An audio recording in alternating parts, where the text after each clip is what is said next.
Our collective salutations to the Almighty, revered elders, devotees from across the globe, staff and students. Good morning and welcome to the One World, One Family World Cultural Festival.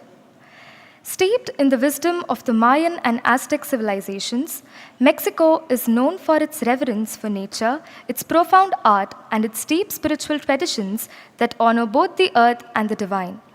The radiant festivals of Mexico remind the world that love transcends time, while the music of mariachi, the energy of folk dances, and the warmth of Mexican hospitality express the joy of living in harmony. From the sacred pyramids of Chichen Itza to the sun-kissed beaches of Cancun and the highlands of Oaxaca, Mexico is a country where history, culture, and devotion merge seamlessly. In the spirit of Vasudhaiva Kutumbakam, the world is one family, Mexico reminds us that unity lies not in sameness, but in celebrating our shared humanity with heart, color, and grace. As part of the Universal Wisdom for a United World lecture series, it is our honor to welcome Mr. Moises Guillermo Perez Enriquez. At the young age of 16, Mr. Moises entered the Archdiocesan Seminary of Chihuahua, where he deepened his musical and spiritual understanding while also pursuing a holistic education in philosophy, psychology, sociology, pathology, and communications. In 2009, driven by a deeper spiritual quest, he stepped beyond the confines of traditional study to explore universal paths of wisdom. His journey led him to the Native American cosmovision, where he volunteered across Sonor and later in Cape Town, South Africa, immersing himself in diverse cultures and worldviews. Since 2013, Mr. Moises has devoted himself to the study and practice of music therapy, developing his own unique method that blends sound, spirituality, and healing. In 2015, he left his position in the symphony orchestra to dedicate his life fully to this path alongside his practice of Kundalini Yoga, through which he received his spiritual name Amrit Santokh Singh. Since then, Mr. Amrit has traveled the world offering healing concerts, yoga courses, and workshops touching lives across Mexico, India, Peru, South Africa, and Spain. Please join me in welcoming Mr. Moises Guillermo Perez Enriquez.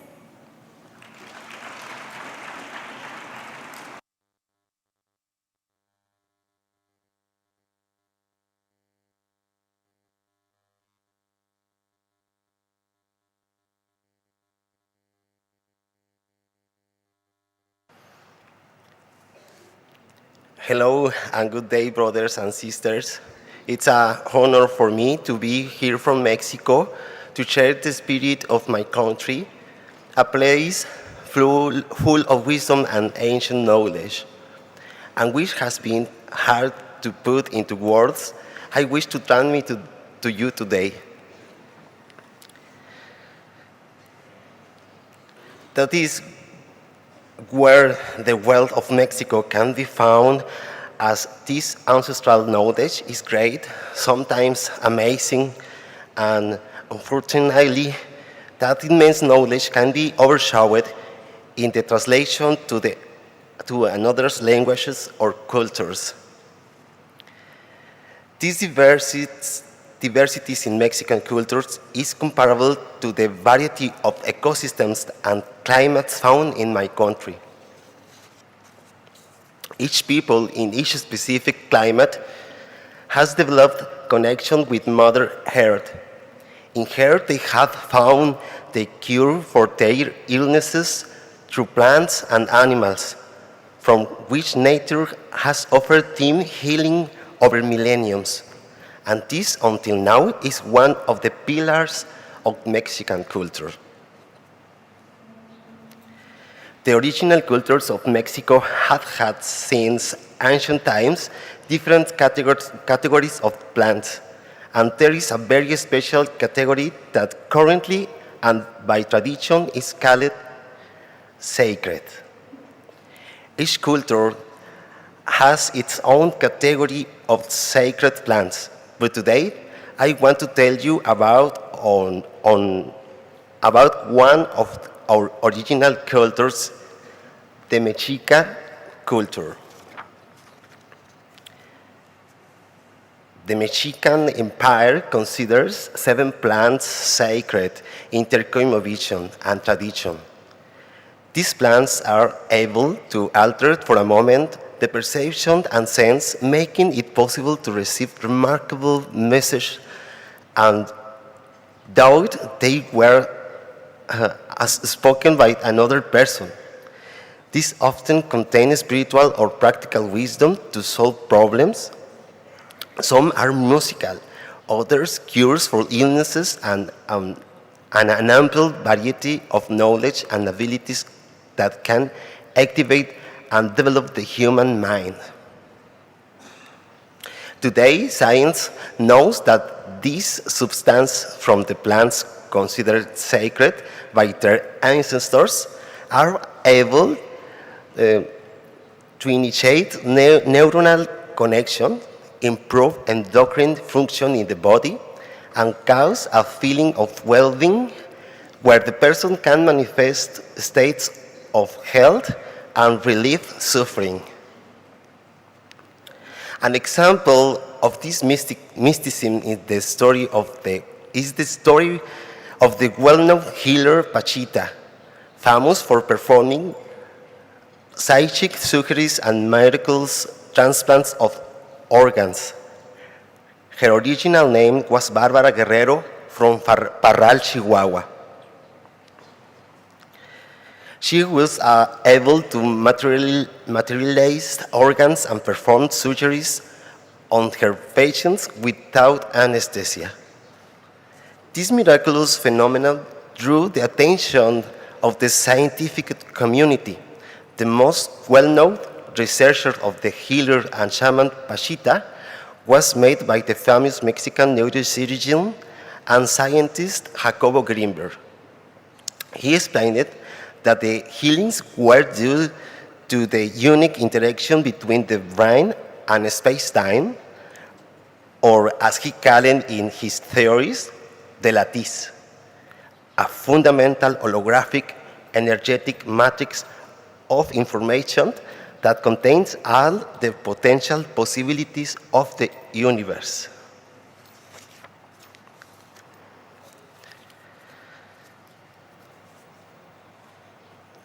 The shamanic knowledge is ancient and diverse, but has derived currently into a system of knowledge and rituals direct to integral health and can now be called the traditional Mexican medicine, another of the pillars of the great wealth inherited from ancient Mexico. The traditional Mexican medicine is one of the richest and complex cultural heritages of Mexico that goes much further than the simple use of medicinal herbs. It is an integral health care system that reflects the profound cosmovision of the native people. It is the sum of the knowledge, abilities, and practice that have their roots in the indigenous theories, beliefs, and experience of the different cultures that have inhabited Mexico. The traditional Mexican medicine covers healing from an holistic point of view. Illness is not seen as simple physical affliction, but as imbalance that affects the body, mind, spirit, and relation of the person with their community, the cosmos, and nature.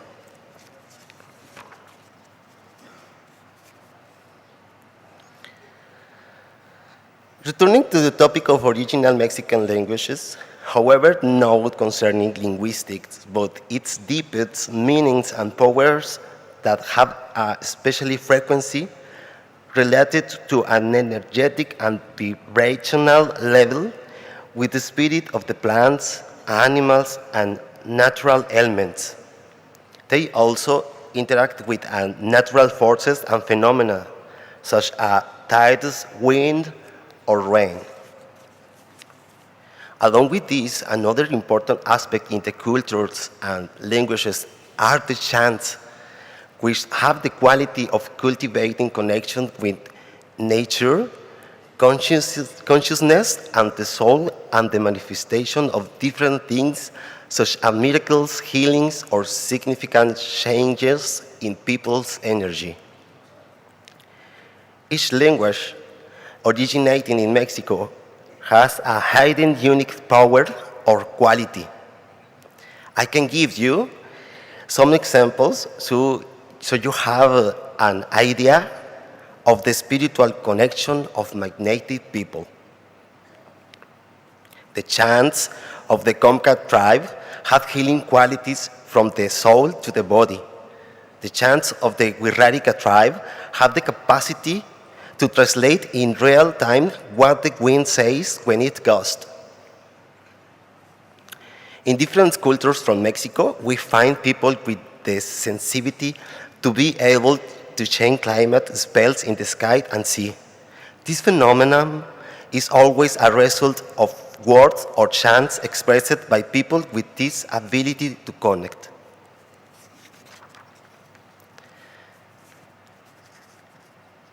Today, I want to recognize the thousands of people struggling in my country to preserve their lands, because those who desire only wealth may not understand how sacred our ecosystems are, that they are precisely the species that place Mexico at the top of the biodiversity world.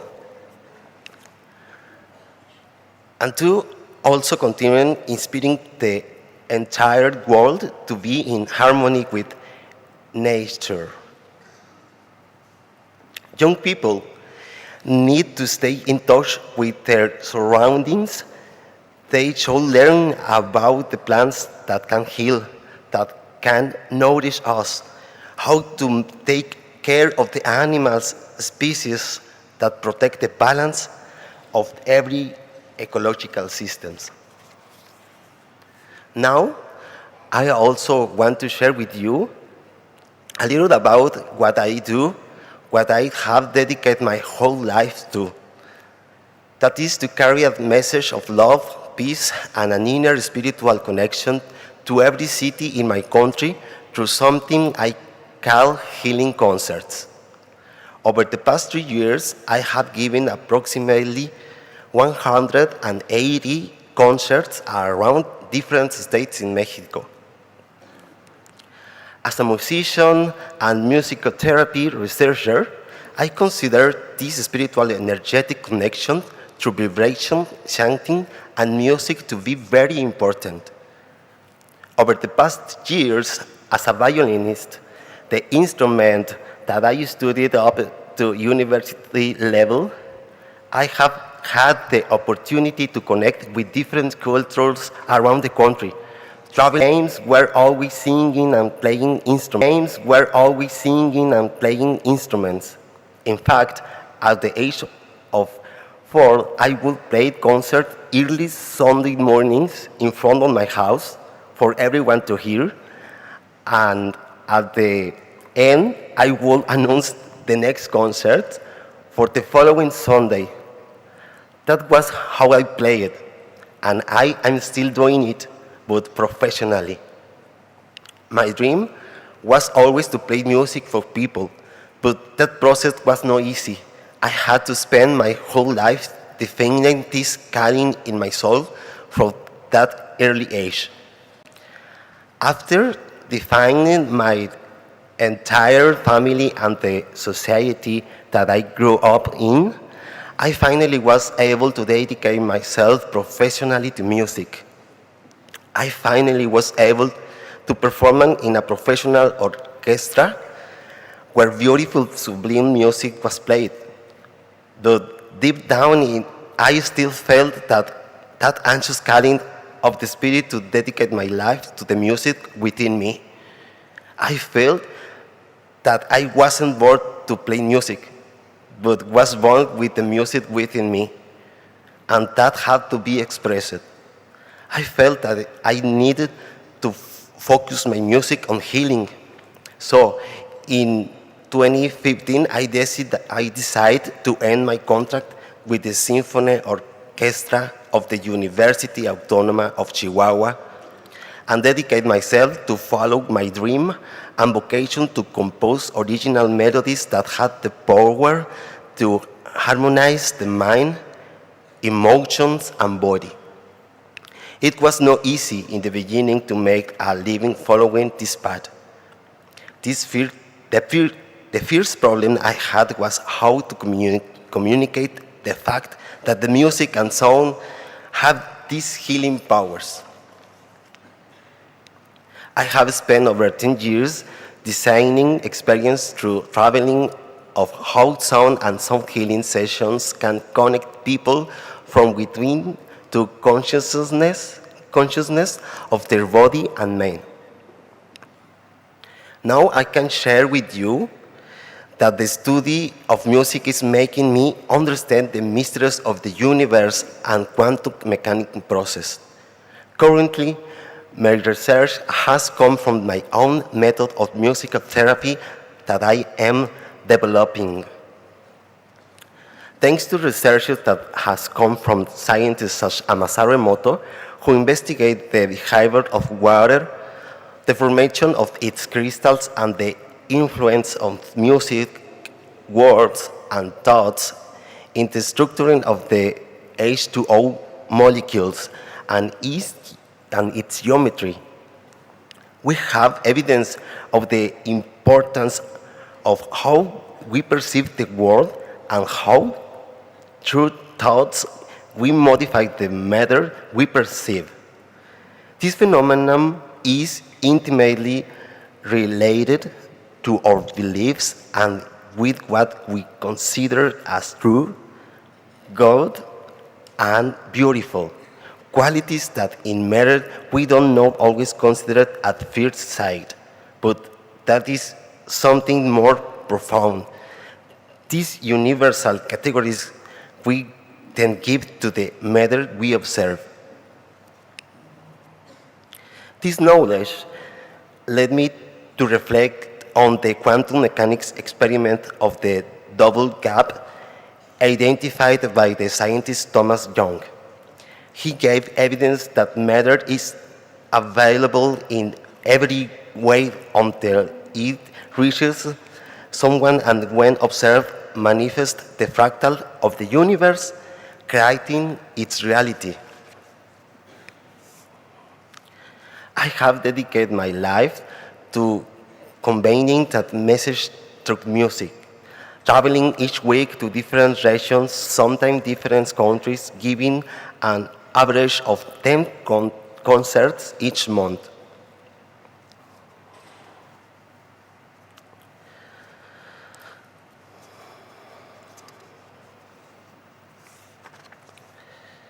My healing concerts are like a training for feeling and entering to new system of inner perception to face the strong current to the changing world in which we are immersed. Over millenniums, we have had the five senses with which to process the world. However, this is the moment to develop the new sensory system that will sustain us centered and in peace.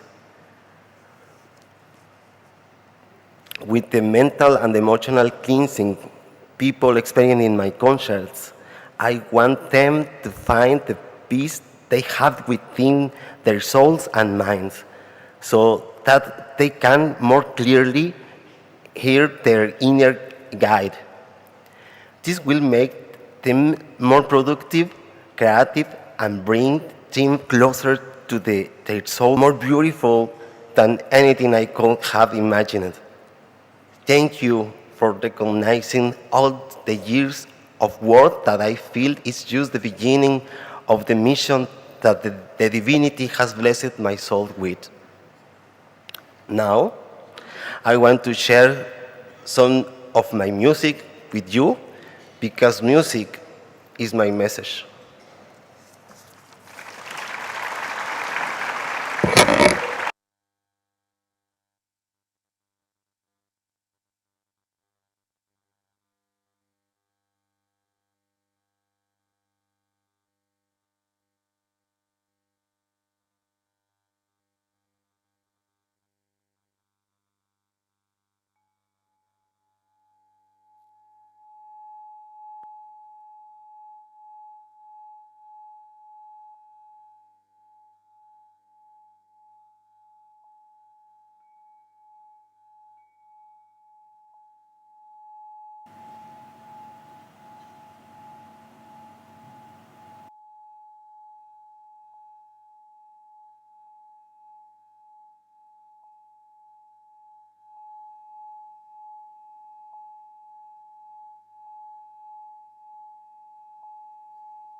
Tai tom nami me kwe makheyo no geta.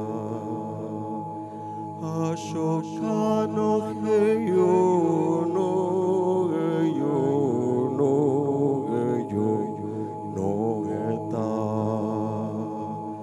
Tai tom nami me kwe makheyo no geta. Heyo no ge, heyo no ge, heyo no ge ta. Tai tom mami me kwe mak heyo no ge ta.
We extend our heartfelt gratitude to Mr. Moises for sharing his wisdom with all of us this morning. Now, may we invite Professor Srikanta Murthy, Vice Chancellor, Sri Sathya Sai University for Human Excellence, to extend our token of gratitude and appreciation to Mr. Moises Guillermo Perez Enriquez.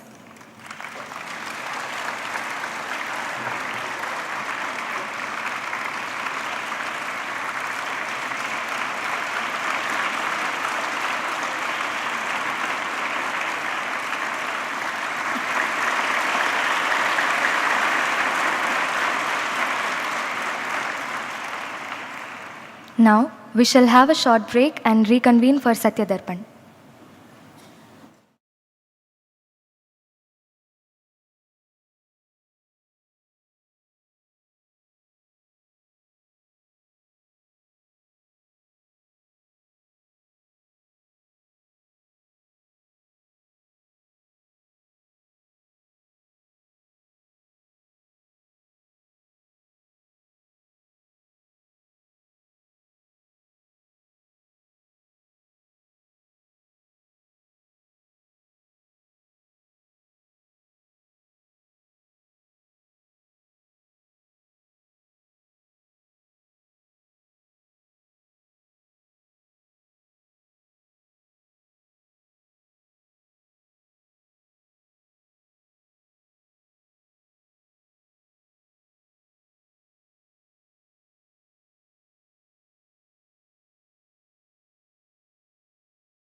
Ganpati ओम जय गणपति ओम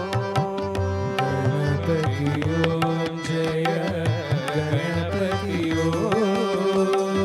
गणपति ओम जय गणपति गणपति ओम जय गणपति गजमुख वरदा गणपति गजमुख वरदा गणपति गजमुख वरदा गणपति गजमुख वरदा गणपति गणपति ओम जय गणपति गणपति ओम जय गणपति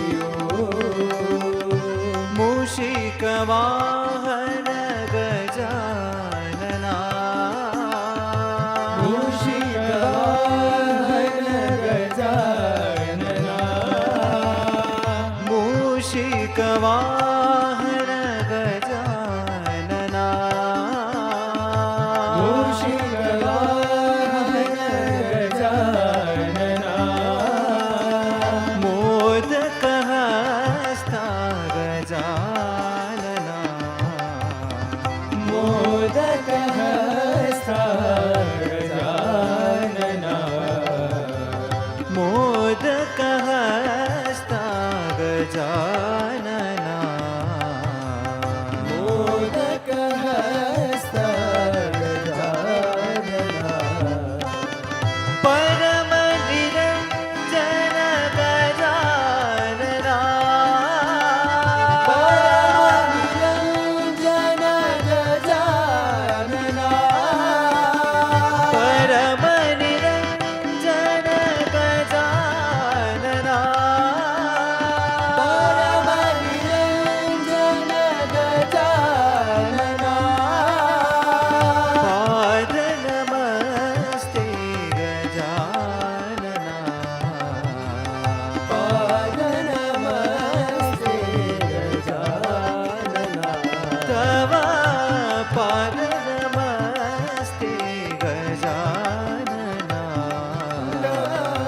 पाद नमस्ते गजानना गणपति ओम जय गणपति गणपति ओम जय गणपति गजमुख वरदा गणपति गजमुख वरदा गणपति गणपति ओम जय गणपति गणपति मूषिक वाहन गजानना मूषिक वाहन गजानना मोदक हस्ता गजानना मोदक हस्ता गजानना परम निरंजन गजानना परम निरंजन गजानना पाद नमस्ते गजानना पाद नमस्ते गजानना तव पाद नमस्ते गजानना पाद नमस्ते गजानना गणपति ओम जय गणपति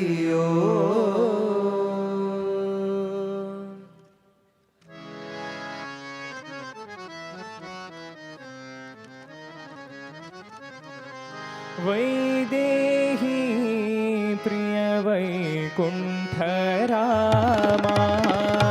वैदेही प्रिय वैकुण्ठरामा वैदेही प्रिय वैकुण्ठरामा वैदेही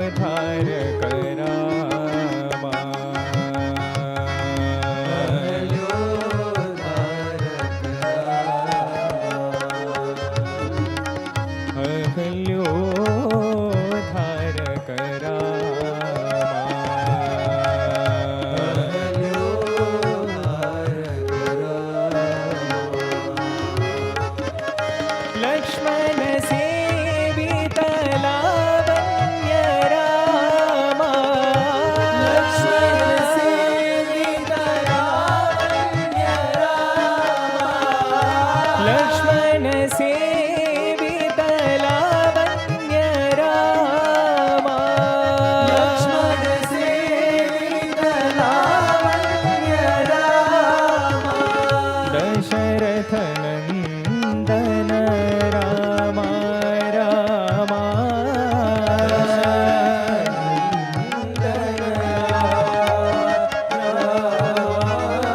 दशरथ नंदन रामा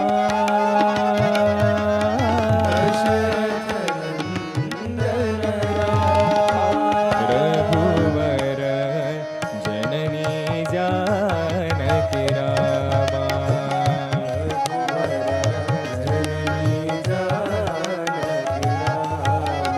रघुवर जननी जानकी रामा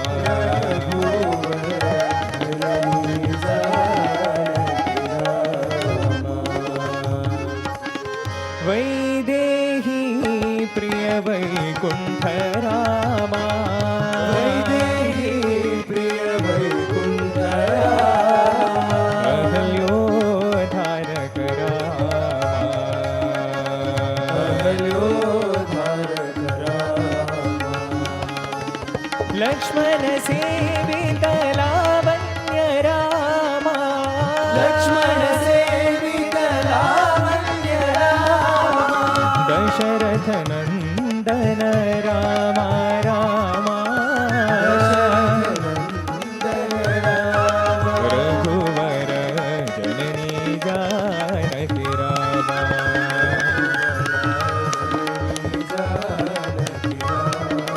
रघुवर जननी जानकी रामा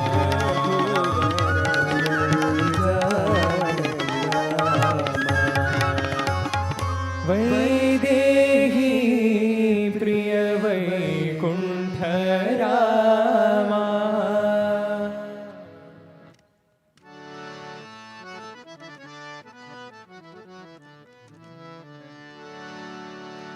गिरिधर गोपाला हे गिरिधर गोपाला हे गिरिधर गोपाला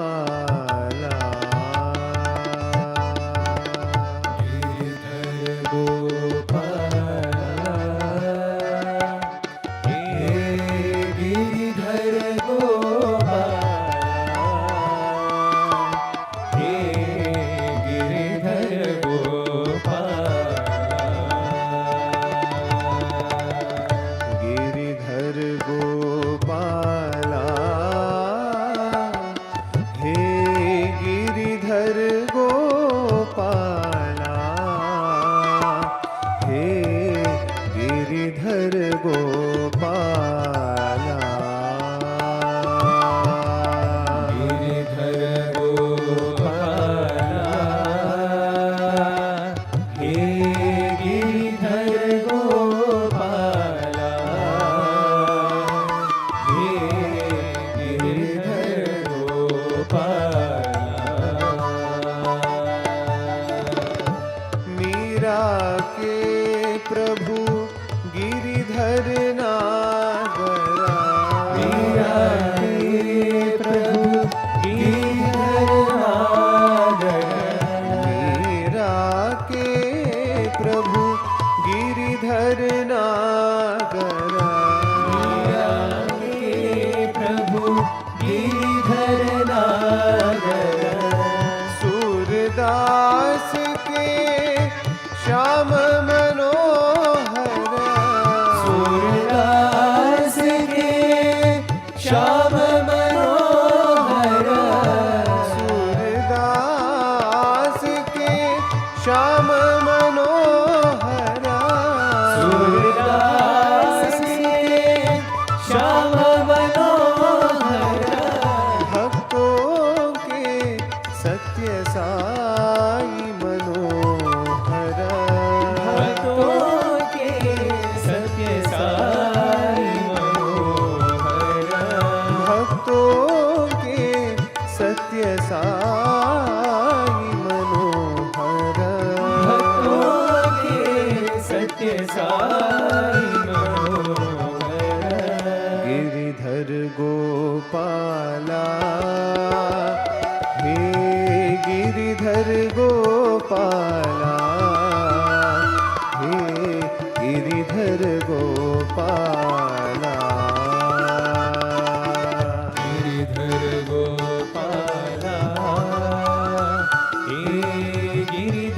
गोपाला हे गिरिधर गोपाला। मीरा के प्रभु गिरिधर नागर, मीरा के प्रभु गिरिधर नागर।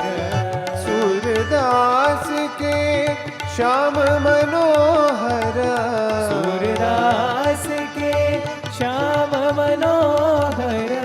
भक्तों के सत्य साई मनोहर, भक्तों के सत्य साई मनोहर।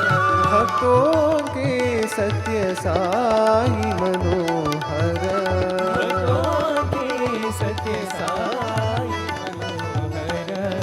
गिरिधर गोपाला हे गिरिधर गोपाला हे गिरिधर गोपाला।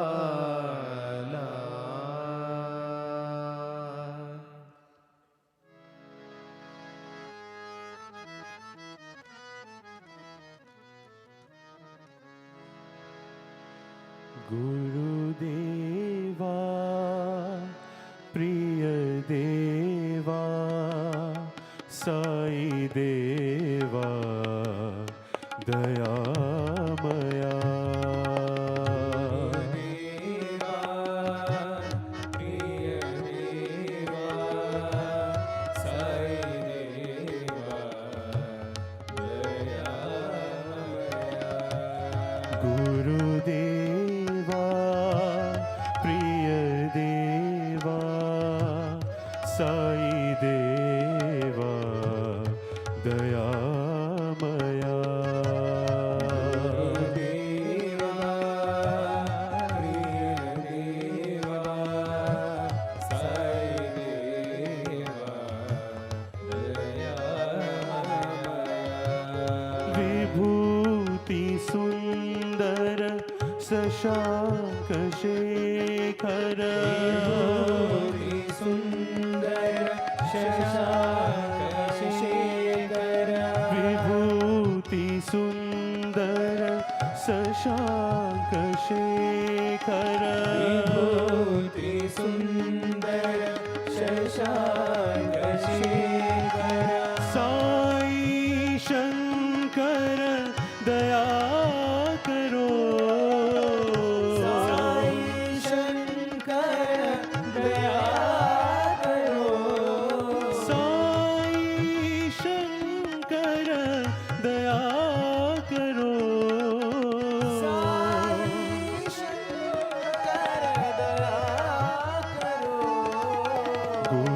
गुरुदेवा प्रिय देवा साई देवा दयामया। देवा प्रिय देवा साई देवा दयामया। गोकुल नंदन साई गोपाला,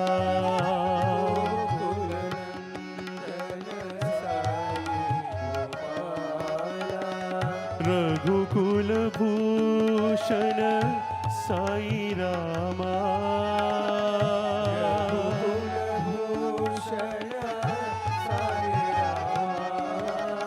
गोकुल नंदन साई गोपाला,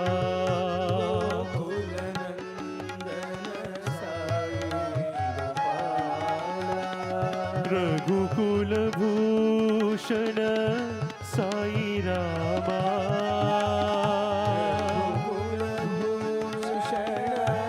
साई रामा। हे मदनांतक दया करो, मदनांतक दया करो। हे मदनांतक दया करो,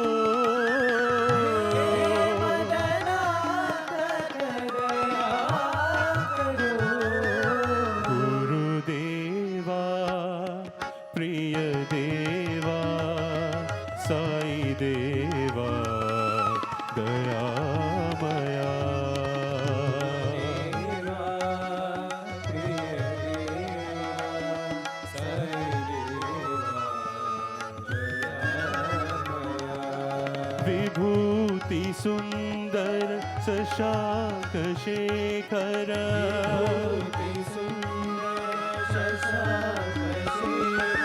साई शंकर दया करो साई शंकर दया करो साई शंकर दया करो साई शंकर दया करो गुरुदेवा प्रिय देवा साई देवा दयामया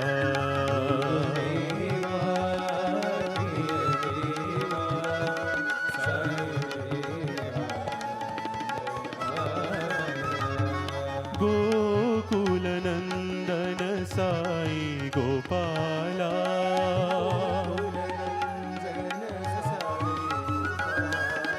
रघुकुल भूषण साई रामा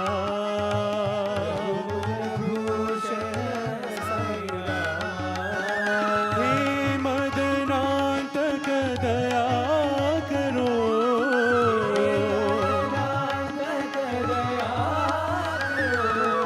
हे मदनांतक दया करो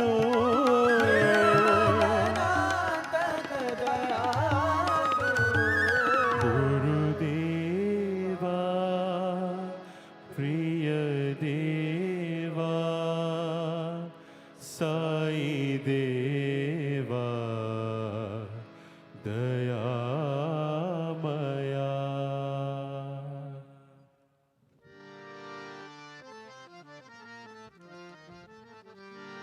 मंगल कर हे संतोषी माँ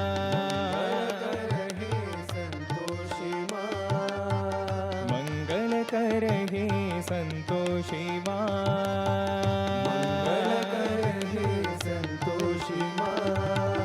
संतोषी माता दर्शन दे संतोषी माता दर्शन दे संतोषी माता दर्शन दे संतोषी माता दर्शन दे मंगल कर हे संतोषी माँ सुंदर रूपिणी सुगुण मनोहरी सुंदर रूपिणी सुगुण मनोहरी शांति प्रदायिनी संतोषी माँ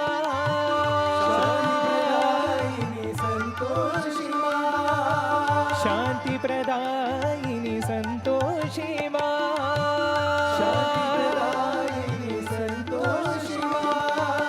शांति प्रदायिनी संतोषी माँ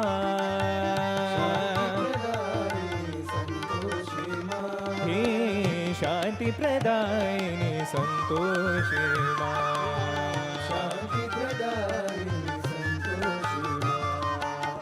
मंगल कर हे संतोषी माँ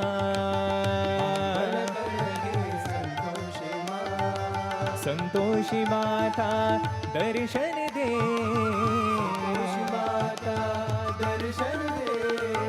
मंगल कर हे संतोषी माँ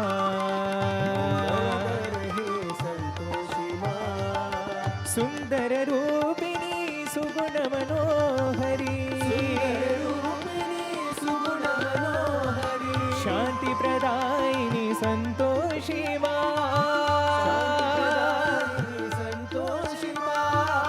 शांति प्रदायिनी संतोषी माँ हे शांति प्रदायिनी संतोषी माँ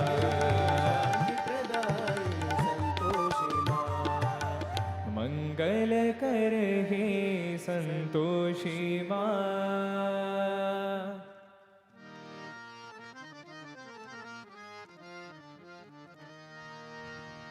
काली काली महाकाली कपालिनी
लक्ष्मी नारायणी राजराजेश्वरी लक्ष्मी नारायणी राजराजेश्वरी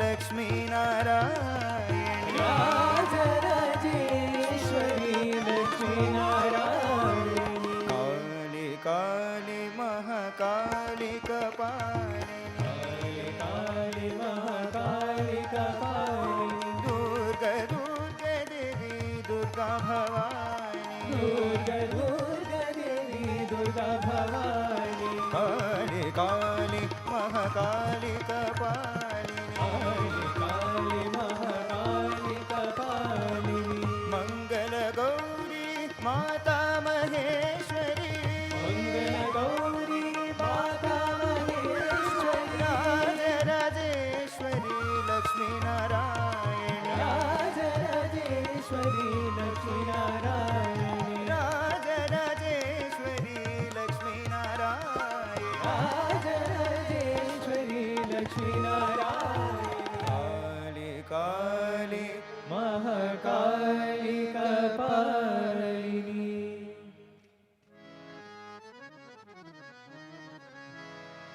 भजो भजो राम सत्य साई राम भजो भजो राम सत्य साई राम भजो भजो राम सत्य साई राम भजो भजो राम सत्य साई राम भजो भजो श्याम साई घन श्याम भजो भजो श्याम साई घनश्याम भजो भजो श्याम साई घन श्याम भजो भजो श्याम साई घनश्याम भजो भजो राम सत्य साई भजो राम भजो राम सत्य साई राम कलयुग के अवतार कलियुग के अवतार कलयुग के अवतार कलियुग के अवतार जगदोधारा साई भगवान जगदोधारा साई भगवान जगदोधारा साई भगवान जगदोधारा साई भगवान पतित पावन Sitaram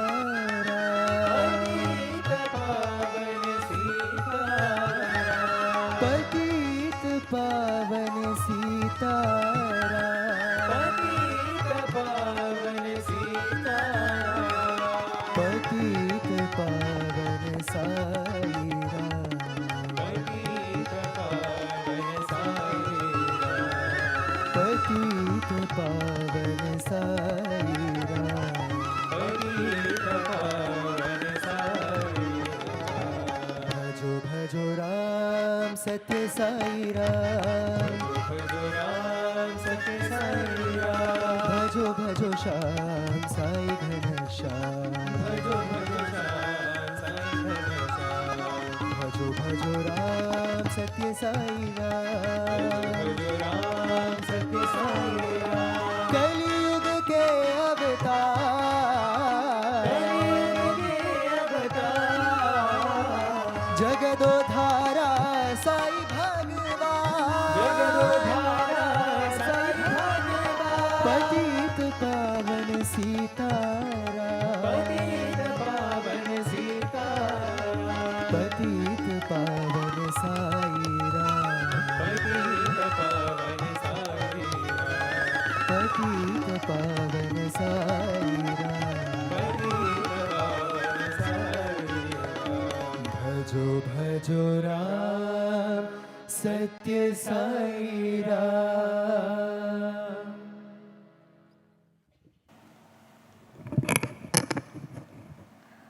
Offering our collective salutations at the lotus feet of our beloved Sadguru.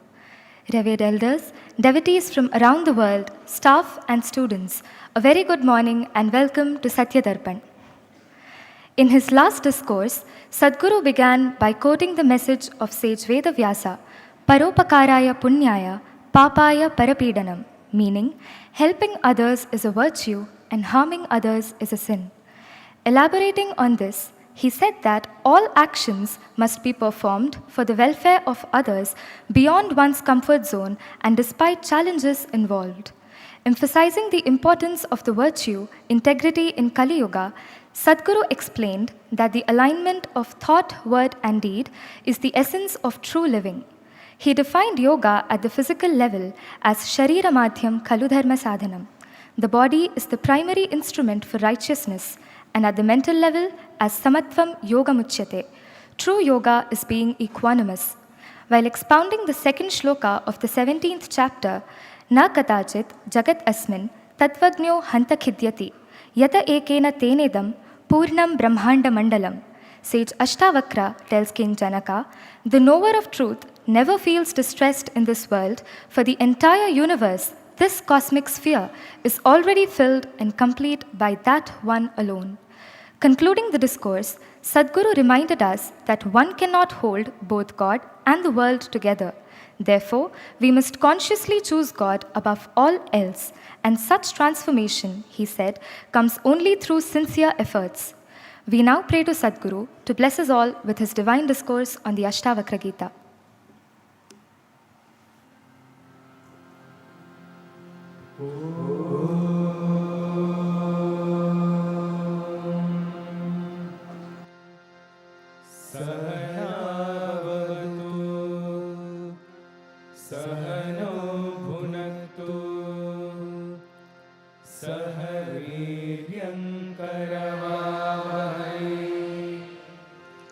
तेजस्विनावतीतमस्तु मविद्विषावहै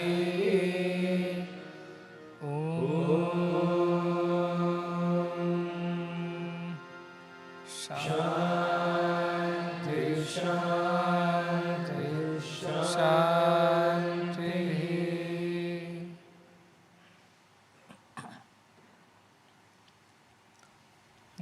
As we all know, there are two aspects to any teaching, the theory and the practicals. The theory of the teaching is all about learning the subject, the principles of it, and the various ways in which that subject is applicable in our daily life. But practicals is to actually experiment it out, first in a controlled laboratory environment and then in the real life. And then only our understanding of the subject is complete. We all, through our schooling and college studies, have gone through this process. Especially if you look at science, they will learn about certain things. Let's say the principle of refraction. The light, when it passes from one medium to the other, gets refracted. It changes its direction or it changes its course. Then you go put a prism or you put a glass slab and then you put pins on one side and the pins on the other side, and then you realize that how your vision of the pins, you thought it was in a straight line, but when you removed the glass slab you found there was a slant, there was a deviation. And so also you try it out in various ways, and based on that you know that when light goes through a prism like thing, it gets further refracted, and because of that dispersion happens, and then you see many colors. And all these you have to practically. One is that you read it in a book and then you actually go to the lab and do this. So also everything else that you have done. Cooking, for example, you read a book on cooking and you may think you have understood everything. But when you actually practically go and cook, that is when you know whether you have understood really or not. Like the daughter-in-law, new age daughter-in-law who knew nothing about cooking. She thought she will manage by reading a book on cookery, and then she would be able to manage her in-laws. So when she went to her new place, in-laws, the mother-in-law said, "You are the daughter-in-law, you have come for the first day, you must prepare some upma, uppittu for all of us." She said, "No problem." She took the book and went into the kitchen and read through it. Okay, you have to pour this much water, you have to put this much of rava or this much of other ingredients in it, and then it will be cooked. So she put everything. She put the oil, the water, the rava, salt, and all other ingredient in it, but nothing cooked. After a long time also, an hour also, nothing was cooking. So mother-in-law got curious and came into the kitchen to ask, what have you been up to? We are all waiting with our empty plates on the dining table, and you are not reverted. What have you been doing? She says, I've been cooking, but seems like there is something wrong with the book. It's been 1 hour and the upma is not getting cooked. Then she looked at the gas stove, and that flame was never turned on. The mother-in-law said, what kind of cook are you? You have put everything, but you have not turned on the flame. She said, that was not written in the book. Our learning of spirituality is like this. We read a Ashtavakra Gita, Bhagavad Gita, Upanishads. But unless you practically apply it, only then you know what have you understood and what have you not understood. These Upanishads are all like pointers towards the self. They tell you this is the way you must go, like the signposts or guideposts or milestones. They don't really take you there. Going there is the practical part of it, which you have to do it yourself. Theoretically, one may understand I am the self beyond the body and the mind, beyond the dualities of life. But when really the situation happens in life, that is when you know whether you have understood it fully or not. In 2020-21, when we were reading all these books, when COVID happened, we started all these things. But nothing happened to us, so we were happily reading, thinking we've understood we are the self. And COVID happened. And then testing started. And the government officials were there. And RT-PCR tests were being done. And what was the situation then? What was going on in the minds of people? That time nobody thought that we are the self. How does it matter? COVID comes, doesn't come, whether we are alive, we are dead. How does it matter? Nobody thought we are the ocean, we are not the waves. Everybody was, if they get it, they were scared that because of that God knows what's going to happen, because nobody knew the cure for it. Nobody even know how severe it can get or what is the consequence. So some people who got it, they prayed, please save me. And those who did not get it, they thanked God, thanks for not letting me get infected. Both failed the exam. Why? Because those who thought, thank God I did not get it, they were still so attached to their body, mind and that idea of living that they felt relieved that they had not been infected. They did not contract the virus. And those who got it, and they were put in quarantine and everybody else, were roaming around while these people were caged. And they cursed and cried and complained. Why this happened only to me? Why not to those people? Why not to these people? And then the fear, what if I die? What will happen to my family? What will happen to the future? All my plans, all my ideas. They also failed. They also failed equally, not more or not less. Because when you get 0 marks, 0 is equal for all. And I told in my examination, either it is 1 or it is 0. Either you get it all or you don't get anything. So you did not get anything. Those who feared either ways, or those who rejoiced. And you never knew, second wave came, those who were rejoicing, they also got into COVID. While the first ones felt very happy, oh, we are immune now, nothing will happen to us. Again they failed. Because their minds were not able to accept anything with equanimity.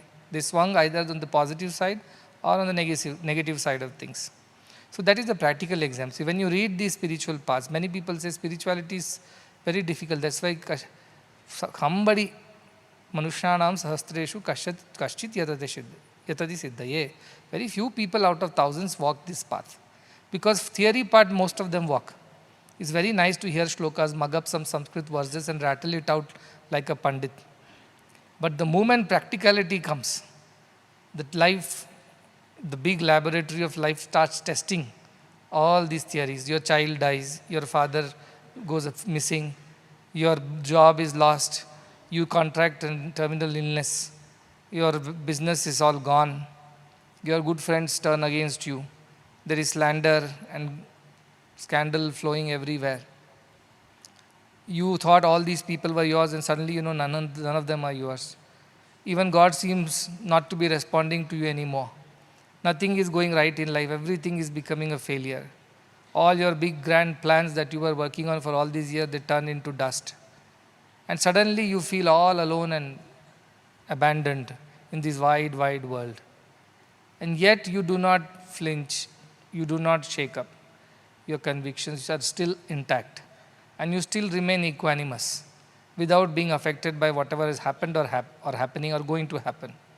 And you still remain in that peaceful state of equanimity and accept things as they come, without classifying them as good or bad, without classifying them as favorable or unfavorable, without classifying them as nice or not nice. And you don't complain, you don't cry, you don't whine about it. That's when you have learnt the Ashtavakra Gita. And remember, now we are at the final stage of Ashtavakra Gita, so practicals will start soon. Theories will end, and practicals will begin. You will face difficulties, you will face obstacles, you will face some kind of setbacks, some unthinkable or unimagined issues which you could have never even dreamt of, but those would happen. Because my teaching has to complete, isn't it? As a teacher, I have to conduct practicals also. I cannot just stop it at theory. So I'll start conducting practicals in a while. That's when your real conviction and understanding of these subjects will begin. Nothing should flinch in you. You should not feel even a moment of shake or a shiver or at that disturbance, imbalance. You should not feel. And even if you feel it, let us say, you should quickly recover from that and come back to the normal state. That is something that you have to find it out for yourself, because these practicals are not something that can be done in a laboratory. Or this is your compound, this is your mixture, find out what is the chemical composition, do some experiments. No, these are things that will happen within you, in that microcosmos that is lying inside you. And you will feel the strain of it, you will feel the stress of it, you will feel the difficulties, yet there is something in you which remains unaffected, unchanged, undisturbed. And you will have to find that quiet corner, that cave in your heart where you can go and steady yourself and let the world go by. If you cannot achieve that, then your examinations you have failed. You got only theory but not practical. But theory is of no use, like the lady who was cooking the upma. The upma will never get cooked even if she stands there for 100 years. Because she has not got it right. So even if you read all these scriptures for another 100 years, till the end of your life, nothing will happen. Your spirituality will remain immature, imperfect, unfinished. And then another lifetime to continue the journey from here. Like once you fail, you have to come back to the same class. And then continue from the same class. You have to repeat everything. You will again repeat theory, again you fail in the practical, again come back to the same class. And this will go on and on and on. This is what is Janma Marana Chakra, the cycle of life and death. So these slokas which are coming up now, they talk about the person and his disposition in life. That is unaffected, doesn't complain, doesn't cry foul or beseech or beg or disturb God or himself in the name of I want the world or I want God. Both are not required, he says. You want bandha, you want to avoid bandha of the world and attain moksha, that also is not necessary. Or you want to enjoy the world and avoid moksha, that is also not right. Both ways, like the COVID people who got infected, they thought when the second wave come, now we are safe because our body has learned how to deal with it. And those who were not infected were rejoicing in the first wave, nothing happened to us, they got caught in the second wave. So practicals will happen for everybody. If not now, after some time, after some years. But this Ashtavakra that you are learning will test your faith and convictions in times to come. But less like anybody who is happy to write the exam, happy to go through the tests, because that will give promotion. Without that, you won't get promotion. So you should welcome it. You should welcome it. Whenever students, Bhagwan gave us an interview. He called our family. And then my brother asked Bhagwan, whatever happens, please make sure that our faith in you does not shake. Whatever happens in life. He didn't say, yes, tatastu, let it be so. No, he didn't say. He simply said, doubts are like passing clouds. They will come and go, but you should stay. And like if you pass the test only, they promote you to the next class. So tests will come. You will have to pass and then only you get promoted. This was his answer. He never answered, here, my Abhay Hasta is on you. You are my favorites. I will take care that no doubt will ever trouble you. Your faith will never be shaken. You will always have steady and easy and cozy life. Nothing he said. At the end of interview, he just said this. Passing clouds, doubts are passing clouds. They will come and go. You will get doubt about me, doubt about the scriptures, doubt about the truths I have taught, doubt about your own lives. But you should stay steady, the clouds will come and go. And what else he said? He said, unless you pass the test, they don't promote you to the next class. But we all happily write the tests. Now, if somebody amongst us says, I don't like writing tests, then we will tell them, you will never promote you to the next class. You stay in the same class, you will become 15 years, 20 years, 30 years old, you stay in the same class. Nobody wants to do that. Everybody wants to grow. Everybody says, yes, I am okay to write the test, though I am afraid of it, I will prepare and write, because unless I write, I don't graduate. Everybody accepts that. Same thing he said you should accept in your life. Tests will come, your faith will be shaken, and clouds of doubts will come, they will cover the skies, they will hide the sun of faith. Light will not be there, it will be darkness everywhere, but you have to wait for it to pass. And then there will be sun again, there will be light again. And this will repeat over several times in your life. Every time it gets tougher. Class 1 exam is very easy, class 10th is tough, and university is even tougher. But that is when you know you are growing, you are learning, you are getting promoted. And if you don't accept and embrace these exams and are not willing to take on the next challenge, you will never grow. You will stay where you are, you will never improve. So all I am saying is that both sides you should be ready for. To face the tests which will be a part of learning, and face it happily with all the courage and conviction. And what can go wrong? What can go wrong when God is in charge? That faith should be there. And as he said, nothing is wrong or right in life. It depends on how you look at it. The glass is half full or the glass is half empty. It is your perception and your perspective. Somebody will rejoice saying, oh, glass is half full. At least I have half of the glass full of water. The second person may cry saying, oh, glass is half empty. I could have had more. So both attitudes are wrong. Neither getting excited that my glass is half full, nor getting dejected my glass is half empty. Glass is what it is. That is what has come my way. Take it, accept it, and be at peace. That is the idea of these shlokas. So we had already gone through 3 shlokas, I believe. The last shloka which we saw was that once you have change of taste, like the elephant which enjoys the sallaki leaves, does not enjoy the leaves of the neem tree. Likewise, a spiritual aspirant's tastes in life change. They don't enjoy the world anymore. Those gathering of people, incessant chatter, unnecessary gossips, and all kinds of unnecessary entertainment. He restrains himself. In fact, there is no restraint. He avoids all that. And even if he is amongst all of it, he doesn't enjoy it. So do what you want with him, he is not affected by that. So that is the idea, that your very nature changes because you have established yourself in the swaramam, the self. And so outside whatever happens, it does not really affect you. Doesn't entice you, doesn't attract you anymore. 17.4 shloka, 19th page. It says, Yastu bhogeshu bhukteshu na bhavatyadhivasitaha abhukteshu nirakangshi tadrusho bhavadurlabhaha. The one who, even while enjoying the pleasures of the world, which has come by virtue of being in the world, a good food, good song, a good friend, a good trip to some place, many good things can happen in life, which are pleasures, which are pleasurable. Even while enjoying the pleasures of the world, he does not become enslaved by them.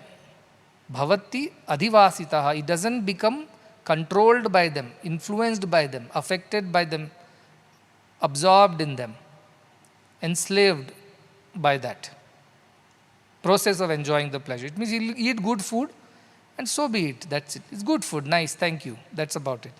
Can I have it one more? Can I come again and eat it tomorrow? Can I have it forever? No such ideas arise in the mind of such a person. He's got it today, good food, he's happy.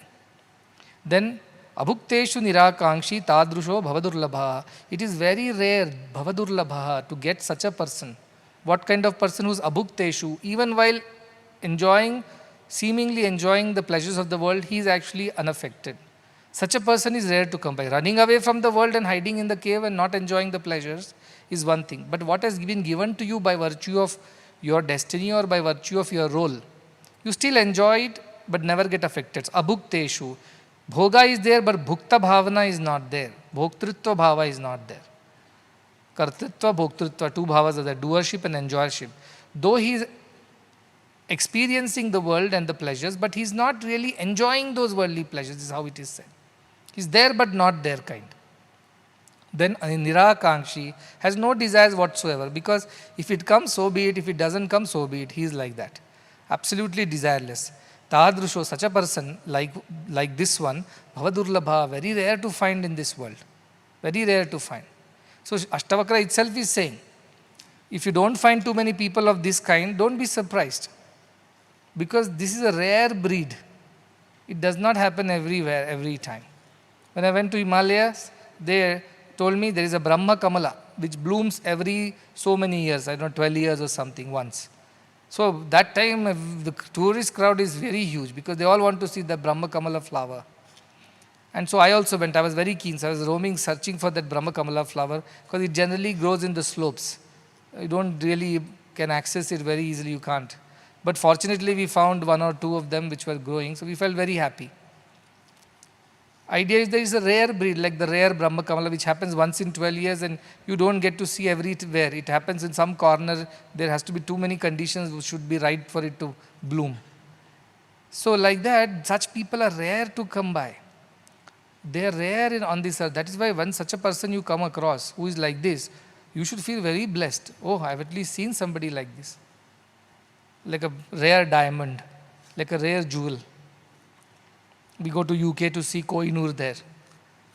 All of us go to that Tower of London to see Kohinoor. We even pay to see that gem. Why? Because it is a rare thing.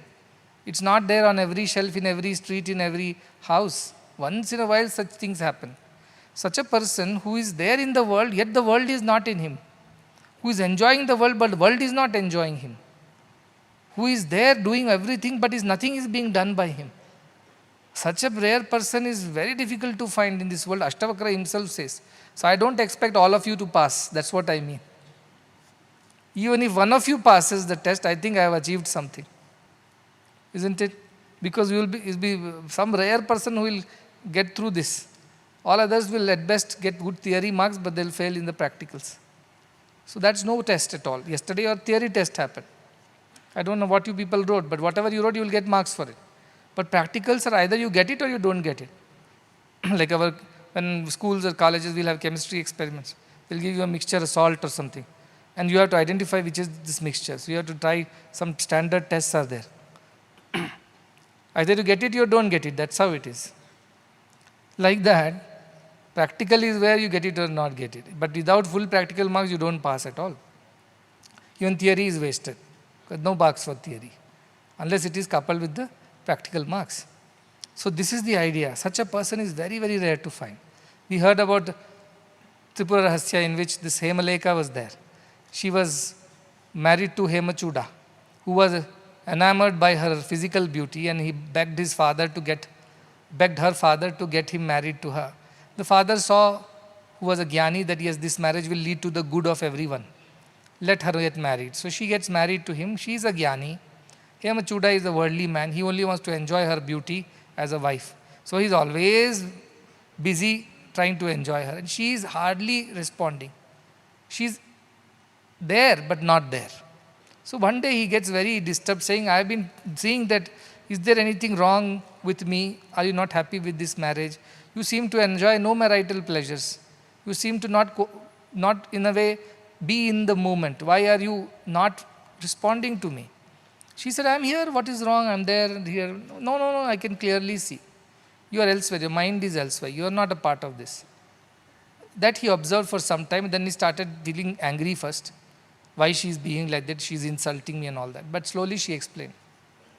What is this pleasure that you are seeking for? Even the insect in the excreta also enjoys the same pleasures. Ahara nidra bhayamaitanam. What is the big deal about you being a king and you are only wanting such pleasures from me? That gives him a lot of shock. He is almost humiliated by this statement of hers. She is comparing with an insect in the excreta. But he thinks over it. And again, next time when he wants to enjoy things, something has changed in him. He's not able to bring himself to enjoy the marital life. So again he goes to her and says, I'm feeling extremely guilty and something is different now. I don't think I want to really enjoy all these things. Please teach me, how did you come to this state? Where you seem to be there but not there. You seem to be a part of married life, yet you seem like you are not married. What is that? Then she says, I am abiding in the self and not in the body and the senses and the mind. So my attention is elsewhere. What is happening to the body, mind is just on the surface.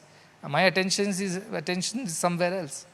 Please teach me also. Can I also be free like you? Of course you can be. You have to do this, withdraw from the worldly things. And so she gives step by step some instruction. This man climbs up a tower, 9-story high, so that nobody disturbs him, no sound, no, typical of new sadhakas. Touch me not sadhakas. Extremes. I will not eat this from tomorrow. I shall not speak to anybody from tomorrow. I shall not go anywhere, do this. He is like the typical first reaction, knee-jerk.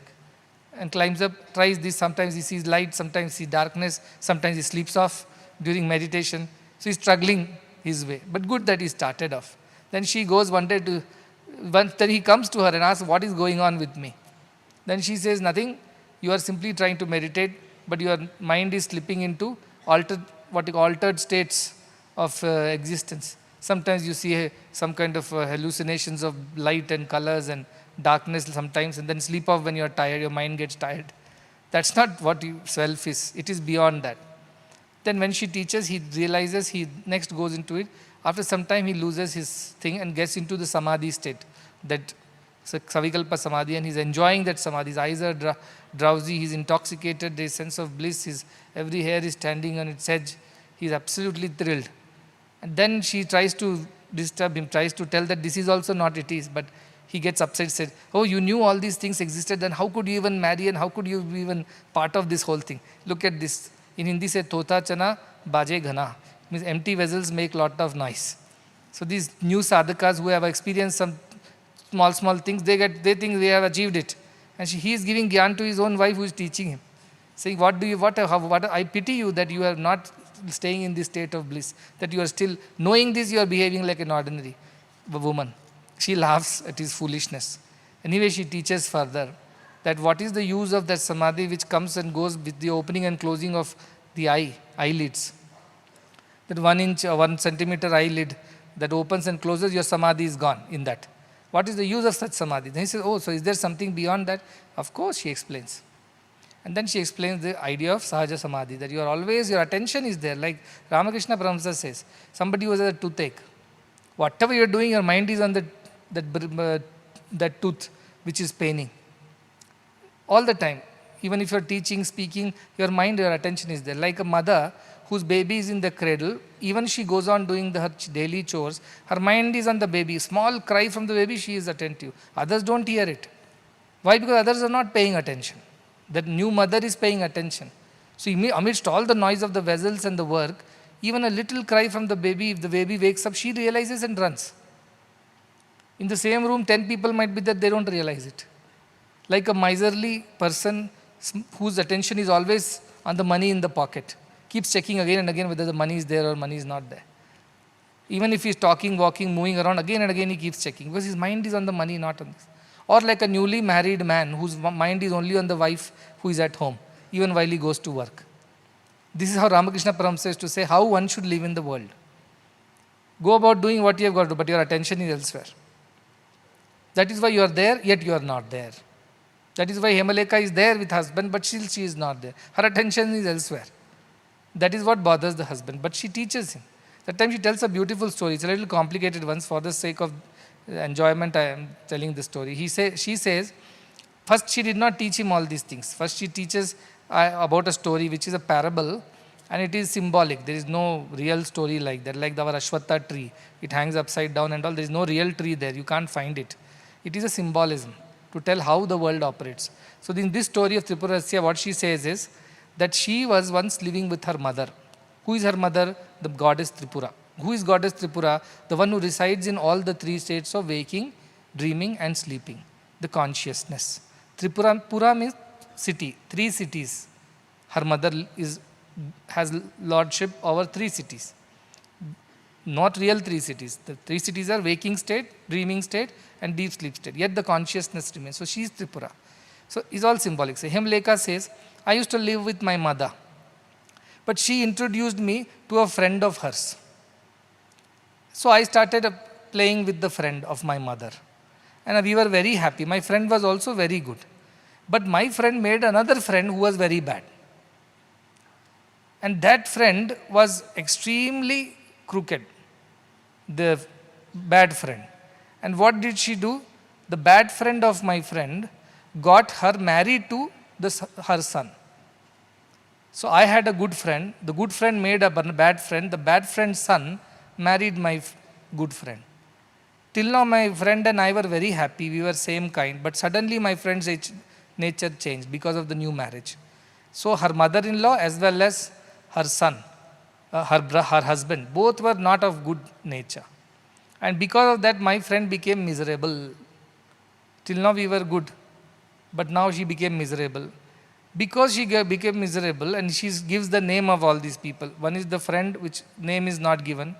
Friends, another friend who is the crooked lady, her name is there, Shunya. Her name is Shunya. And Shunya's son is called as Mudha, means fool. Shunya means 0, Mudha means a fool. So she marries the fool, unfortunately, her friend, who is the son of Shunya, a lady. Now these two people have a son. His name is called Asthira, means unsteady. This Asthira fellow marries twice. First he marries one lady. Her name is called Chapala, means very restless. So this unsteady marries the restless. Unsteady is the grandson of her friend now. Her husband is Muda. Muda's son is Asthira. Asthira marries Chapala, very, very, very restless lady. Now this Chapala has 5 sons, it seems. And each of them invite this husband, that is that Asthira, to their palaces. They live in 5 palaces. So Asthira's children, 5 children, born out of Chapala, they invite. So first one invites, when he goes to his palace, he sees beautiful sights. Someday it is springs, flowery and beautiful colors. And some days he sees terrible things, horrible things. And he becomes very restless. When he sees terrible things, he runs out of this palace and goes to the next palace of the next son. There he has beautiful fragrances, some nice flowers and scents, sometimes very insipid and stenchy smells. So when he has good fragrances, he enjoys the palace. When he smells bad things, he runs away from that. Goes to the third son. The third son, there is nice music, sometimes good music like our people sing, and sometimes very bad music like our people only sing. When good music is there, he is rejoicing. He wants to stay in the palace. But bad sounds come like screeches and shouts and cries. He runs away from that palace, goes to the fourth son. In the fourth son's place, there are very nice, soft and pleasant things to touch. Silk and velvet and things like that. But sometimes there are very hard things which have spikes in them or which have thorns in them, which are very rough to touch. Whenever there are soft and nice things, he is enjoying. Whenever there are rough and not nice things, he runs away from that palace and goes to another palace. Like that, 5 palaces he goes to. And you can easily imagine what are these 5 palaces, right? Our ears, eyes, nose, tongue, our taste also. One palace is of taste. So when he eats good things, festival food like here, he is happy. When he is to eat the regular food, he is angry. When insipid food, distasteful, he gets angry and he runs to the next palace. Like that, he keeps roaming from one palace to another of his sons with his wife, Chapala and Asthira. This is his life. And every time he is miserable, he will make everybody miserable, including his own mother. That is her friend. Now what happens? Asthira, after having enjoyed one wife and 5 sons, still is not satisfied. So this Asthira goes and marries one more wife. Her name is Mahashana, means insatiable. Mahashana here, insatiable, desire. So he marries this desire which is insatiable, and this desire has two sons. One is called Jwalamukh, means somebody who spits fire from his mouth, and the other one is called Nindyavrit. It means he is always being criticized by everybody for his bad behavior. So one is fiery son who is always, whenever he goes to his son Jwalamukh, he gets scorched, it seems. He's in his fire and heat. So he runs away from there. When he goes to the next son, Nindyavrit, he gets criticized by the world for the bad company of the son. The father also gets bad name. So both the wives are troubling him like this. He tries to take the things from the palaces, tries to please the other wives, Mahashana. But Mahashana is never satisfied, and her two sons are never satisfied. The fiery mouth, that is Jwalamukha, and Nindyavrit, the critic, or the one who is always criticized. So this is the story. So her friend will come, look at my husband, my son, my grandsons, my daughter-in-laws. I am in a terrible state of mind. I do not know where to find peace.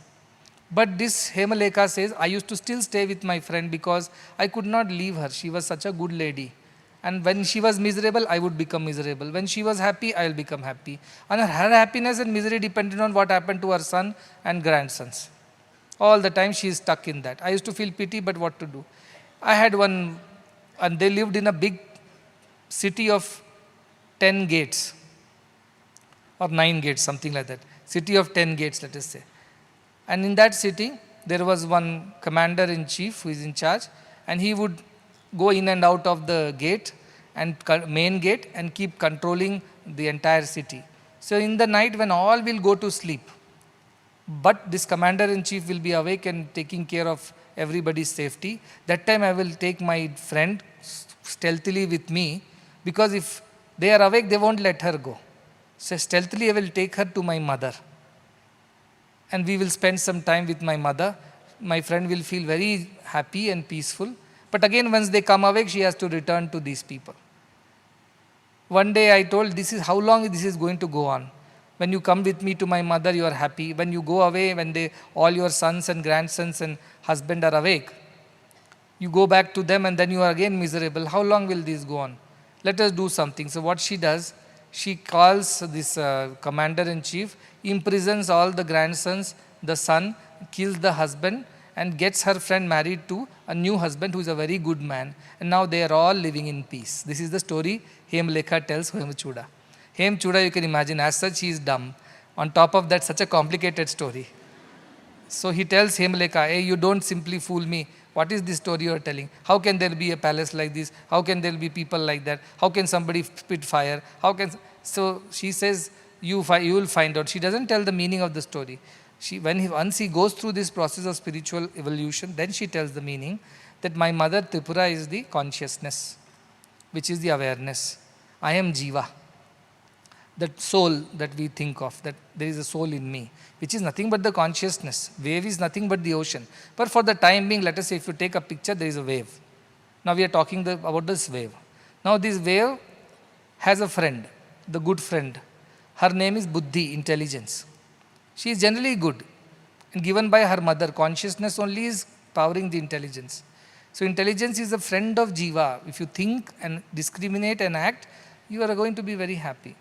Now intelligence problem is what? She made a bad friend, Shunya, remember? Shunya means ignorance. She makes friend with Maya or ignorance. So Buddhi got entangled into the Maya of the world, the ignorance of the world. And then ignorance has a son called Mudha, which is the mind. Mind is foolish. It gets influenced. If he sees something good, runs behind it. Bad. So this fellow Mudha is ego. Ignorance leads to ego. So ego is the one whom she marries. So intelligence has married ego. Ego is the son of ignorance. Now intelligence and ego together are a terrible combination, because ego does not allow you to be happy. An egoistic person is never loved, never respected. Now both ego and intelligence, which has gone bad now with ego, give birth to mind. And mind is unsteady. It cannot stay in one place. That's why his name is Asthira, unsteady. Now this mind marries Chapala. Chapalas are thoughts, because thoughts can keep changing every here and now. Now you are good, thinking good, next you will think bad, next you will think something else. So Chapala, who is always unsteady, so the thoughts keep moving forward and backward. Mind, when it is full of thoughts, it is engaged in the senses. 5 sons are the 5 senses, that is eyes, ears, nose, tongue and skin, touch. And he goes to palace to please me. Sometimes you are thinking, I must eat nice things. I don't want to eat terrible things. I want to touch nice things. I don't want to touch terrible things. I want to hear nice things. I don't want to hear bad things. This sukha prapti, dukha nivritti, this raga, dvesha, goes on and on.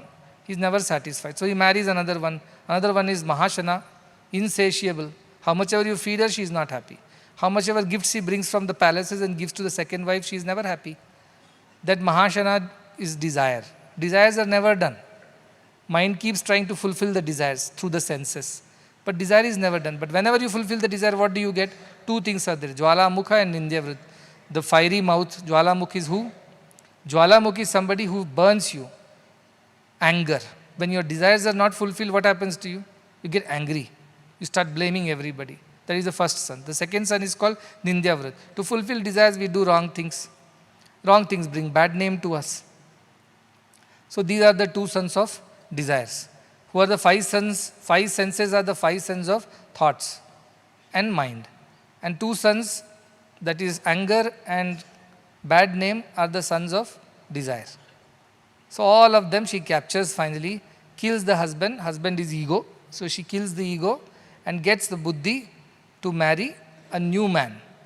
And that man is wisdom, jnana.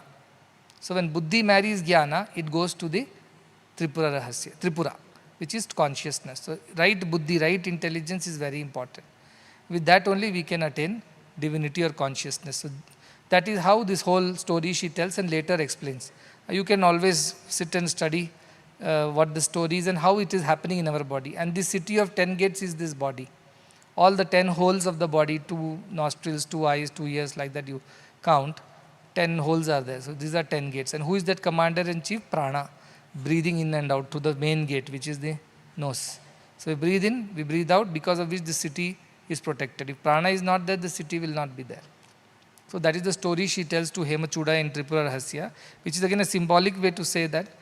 But what is important is that Hemaleka understood how the mind and intelligence and ego and ignorance and the senses and these thoughts and the desires and the sons of anger and criticism or bad name, how it all works. She figured it out. So she taught her friend, you have to kill your husband, that ego, and marry a good husband, which is wisdom. And she captures the mother-in-law, which is ignorance, kills the husband, ego, imprisons all the other mind, thoughts, senses, desires, and anger and bad name, everything she imprisons with the help of the commander-in-chief prana. Means if you have control over your prana shakti, you have control over your mind. That's why I tell breath and mind are connected. If you are very angry or upset, just breathe slowly. It will calm you down. Now it has become a Western medicine prescribed by Western medical practitioners. It's called some synchronized breathing or something like that, which is basically pranayama. Control the speed and intensity of breathing. That is why when you breathe slowly, you feel calm. When you breathe fast, you feel very restless. In meditation, your breathing slows down. See, other way is what? Start slowly breathing. Your mind will start settling. Mind is like a paper floating in the winds. If there are no wind, the paper will come and settle down. So don't give too much of breath to your self. In the sense, breathe slowly. And a restless mind is the one which breathes fast. When you're angry, you see how fast you breathe. Or when you're restless, your breathing goes up. So the first step is to control your breath, to control your mind. When you are controlled your mind, there are no noises, then you are able to think correctly. Your intelligence is functioning properly. And married with wisdom of the scriptures and the guru, your intelligence is liberated from the ego, ignorance, mind, senses, desires and all the outcomes of desires. And that is how you can go to Tripura. Tripura is the mother, which is the consciousness. So that is the story which Hemaleka tells. So the idea is that Hemaleka was in the world, but she was not of the world. The world was not entering her, though she entered the world. She was like a boat in the water, but water was not inside the boat. Like that, who said run away from this place? Swami used to say, Astini alini vidi adivike gudu kadu, bhavalone ಸ್ವಾರ್ಥಭಾವಂಬು ವೀಡಿತೆ ದುಷ್ಟಭಾವಂಬು ವೀಡಿತೆ ತ್ಯಾಗಮಗುಡು ಅತನೇ ಯೋಗಮಗುಡು, he says. The one who does not run away to the forest, leaving home and hearth, but rather discards the selfish and bad thoughts from his head. Such a person is a tyagi, a man of sacrifice, a yogi, a man of attainment. He used to say like that. So that is why Bhagavan's spirituality is very practical. He always told, don't have to run away. If it's destined, that's a different matter. But otherwise, for a normal person, you can't. Where will you run away to? Can you leave your mind and run away? Mind is coming with you, right? So the problem is not solved. You're only changing the outside. That doesn't help much. So this is the idea. The next sloka 17.5 says, again this is something that I remember, Bubukshuriha samsare mumukshurapi drishyate bhoga moksha nirakankshi viralohi mahashayaha. Which means there are people in this world, bubukshuhu, who want to enjoy the world. Incessantly they are running behind pleasures. One thing gets over, they go to the next one. Next one gets over to the next one. They are restless. Bubukshuhu they are called, who want to enjoy the world. So bubukshuriha samsare, in this world you find such people. Mumukshurapi drishyate, you also see what kind of people who are mumukshus, who want God and self-realization. Both kinds of people exist in the world, and both are very intense in their pursuit of their goals. The desirous people also work so hard, 18-20 hours they can work. Without sleep, without rest, they won't eat, they won't. But continuously they keep working because they are enjoying that whole worldliness. So they work very hard. These billionaires and millions, you think they work any less? How hard they work? Only because that is what gives them the excitement and the kick, as they say. And there are also people who are very intense in their spiritual sadhana. They are always engaged in some sadhana or other. Not a moment they waste. Those are also there. But second line says, Bhoga moksha nirakankshi viralohi mahashayaha. Very rarely you will find that great one, mahashayaha. Maha ashayaha means of great thought, of great thinking. Who are those? Who are free from both moksha and bhoga. Who are neither desirous of the world nor the desirous of moksha, is saying. Now you will say, all this time you said mumukshutva should be there. Now what is this new thing? It says that they are not desirous of it. They do what needs to be done. Moksha will happen on its own. They don't excessively get involved with too much of sadhana just because they want moksha to happen by tomorrow morning. That kind of desires they don't have. They are there doing the right thing, and if you do the right thing, right things will happen to you, where there is no impatience. Like our impatience is there, right? We meditate today and we expect by tomorrow results should come. Tomorrow God should bless me with some experiences. That doesn't happen like that. People have meditated for thousands of years and not received self-realization. How can we take it so easily? But somehow we are spoilt because we have got too many things too easily by divine grace. So now we think this also should just be put in a platter and handed over to us. Doesn't work like that. That at least doesn't work. So it says bhoga moksha nirakankshi. Those who are neither desirous of bhoga, the enjoyment of the world, nor desirous of moksha, liberation from this world. World is world, we are here. Whatever needs to be done is done. Why get more involved in that? Why think more than that? This is their nature and attitude. Ramana Maharshi was there. Some people came and told, let us build another ashram. Let us build a school. Not typical of those hypers around the gurus. They give advice. Ramana Maharshi, I am not interested. No, you should do something because as a yogi, jnani, you have to. He told, no, that is not my way. Okay, so give us at least moksha. That is also not my way. Sitting quiet. He won't talk only. You go for his darshan, he'll be lying on a couch-like thing was there. His schedule was, he'll get up in the morning, do whatever is needed. There will be a prayer, meditation. After that, he'll get up, have his bath and all that. He'll go for a walk, feed the animals, go around the Pradakshina of Arunachala, and then that Giri, and then come back, maybe has some breakfast with the people. He used to love serving the food to people, it seems, cooking and serving. That was the only activity he would do in the whole day. Then he'll come and lie down on his couch. And those who come, they simply have to sit in his room, if he allows them. And what will happen? Will he speak after 10 minutes? Will he give a discourse? Nothing. Simply sit quietly. And after some time, get up and go. Lunchtime, he'll come, serve lunch, eat a little, again go on his couch. In the evening, he'll come, some prayers, play with his animals, and cow, peacock and dogs and all that. Again, back to his couch, no talked with anybody. That's all his life was. He didn't want any activity around. That is one kind of life. What is the other kind of life? Vivekananda. Go around the world, go preaching about Sanatana Dharma. His guru didn't leave him till he did that.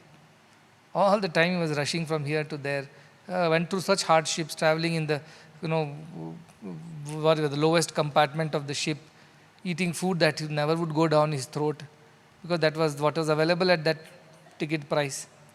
And then when he landed in the US, somebody stole away all his belongings. And others, started throwing stones at him, saying this is some uncouth, uncivilized Indian has landed in the westernized, civilized society. So much he went through. But his job was there. He has to preach, spread Sanatana Dharma. So he did what he had to go to. A life full of activities. That's what he says. Towards the end he says, I'm done with this. Oh mother, I come to you now. I'm done with all this running, rushing,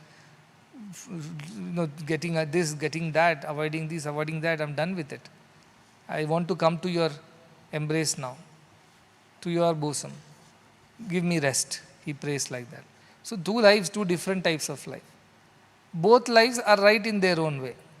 But finding somebody who neither wants this nor that, but does what comes to him, such a person is rare. Who's not saying, I will not speak, that is my way. Who's saying, I will do all these things, that is my way. Both are okay. Someday, if this is needed, he does. Someday, if that is needed, he does. His life is like water, fits in any vessel.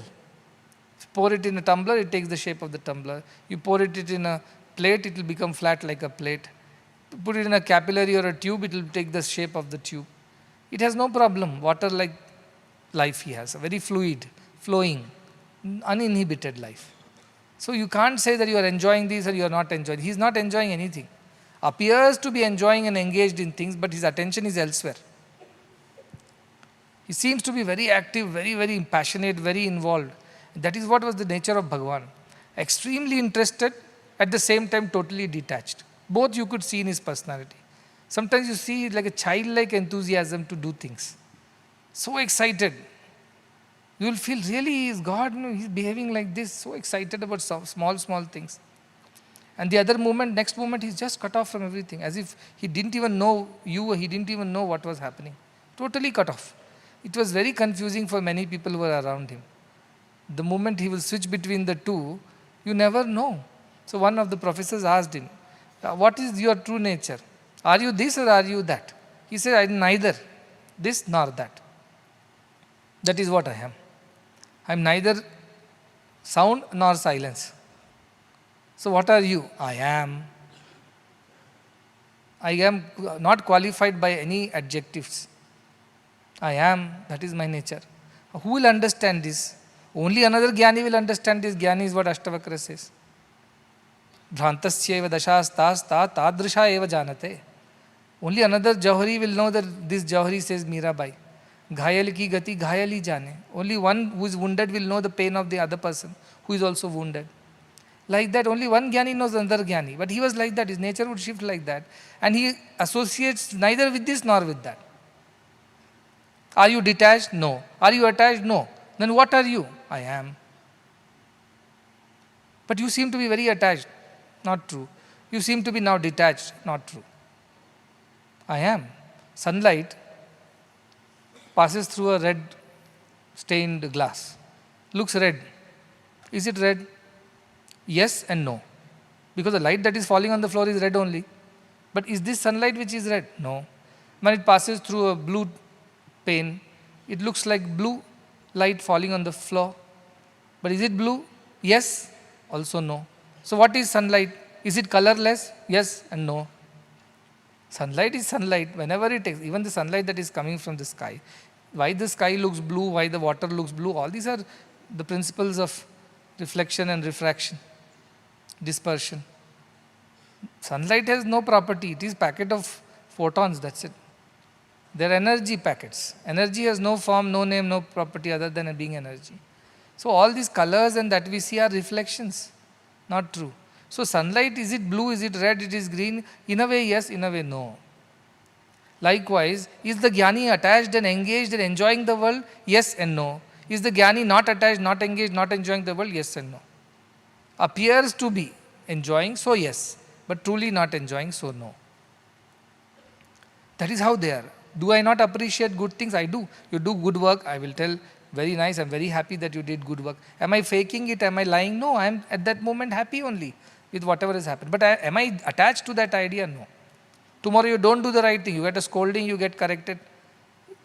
Does it mean that I am engaged and involved in that? Yes and no. Yes, because that is needed for you to learn the lesson. No, because it doesn't matter to me at the end of the day. Can somebody live like this is the question. That is why I say there are bubukshus who are desirous of the world. They work so hard to enjoy the world. There are mumukshus who work so hard to run away from the world. But there are those who are neither running towards the world nor running away from the world. Such people are very, very rare to find, is telling Janaka. Because Ashtavakra can make us think that, okay, run away from the world now. That is the safest, easiest escape. I get into things and then try to get out of it. Don't get into it in the first place. But this fellow says that doesn't matter even if you get into it, because you really don't get into it. And doesn't matter if you get out of it, because you really don't get out of it. Yada yad kartum ayati tat kritva tishtati sukham. Whatever comes his way, he does it and he is happy. That is the principle of wabi sabi, you remember, from Japanese people. Things are perfect as they are. Take it as it is. Don't try to be too insistent upon it should be another way. It may not happen. You learn to accept it with total equanimity. So these people are very engaged, yet they are so detached. They can feel like they like as you said, looks like they are one of us, but they are none of us. But they appear to be like one of us. They appear to be. Why? Because they get really, at that moment, they emote according to the need of the situation. They are actors, in one word if you put it. In a way, they are actors who very well know they are acting. But when they are acting, you cannot believe that they are acting. You think they are real. Some of the actors are so good, right? They make the character come so alive that you can't think of the person as different from the character. They just go into the character. But next day you see them, they will be walking on the street like anybody else. You will get a shock. I told you about the Ramayana story, Arun Govil and the Deepika, who are the actors. They got so much into the role, and the audience got so much into the role, that they thought they are real Rama and Sita, they will worship them anywhere they see them on the street. These people got fed up. They stopped getting any more films, any more offers, because people didn't like them. People rejected them if they saw them in any other acting other than Rama and Sita. How long can you act as Rama Sita? So these people, Jnanis, are like that. They will be super engaged, super busy, and at the same time not bothered. How can this happen, you tell me? Only children can be like this, or Jnanis can be like this. Children so involved, making something with all those, I see these kids, no, which are Lego blocks are there. So much of intensity they'll make. Next moment they also dismantle it with same joy. Like sand castles, they make with such great interest. 2-3 hours they work so hard on it. It falls several times, they don't give up. Finally they get it, they jump with joy, and when they have to go home, they just destroy everything and go. How can somebody be like this, you tell me, in this world? It is so difficult to imagine that I worked so hard, I earned money, I had a family, I built a house, and all this is gone like this in a trice, and yet I am okay. Yet I am okay. I am not affected by it. How can that be possible? Somebody may wonder. Do such people even exist in this world? Yes, they do. For them both are okay. Like sand castles are made, they are happy. They are destroyed, they are happy. Morning happens, they are happy. Night happens, they are happy. They are not saying this is how it should be, that is how it should not be. So those ideas don't exist in these people. Next loka is 17.6 on page number 27. Another concept is what you call bursting the myth, debunking the concept theories of our society. What it says, dharmartha kama moksheshu jivite marne tatha kasyapi udara charitasya heyo padeyata nahi. He says dharma, artha, kama, moksha. These are 4 goals of our life. We have already learned that. Dharma means righteousness, artha means wealth, kama means desires, and moksha means liberation. Every person is supposed to achieve these 4. Dharma, learn how to do the right things, the principles of goodness and righteousness. During your school days, college days, and throughout your life, you keep learning these things. Artha, with that you earn or engage in the society with the right way. and earn. What do you earn? Earn knowledge, earn wealth, earn friends, position, power, authority, name, fame, whatever. All is artha only. All that we earn.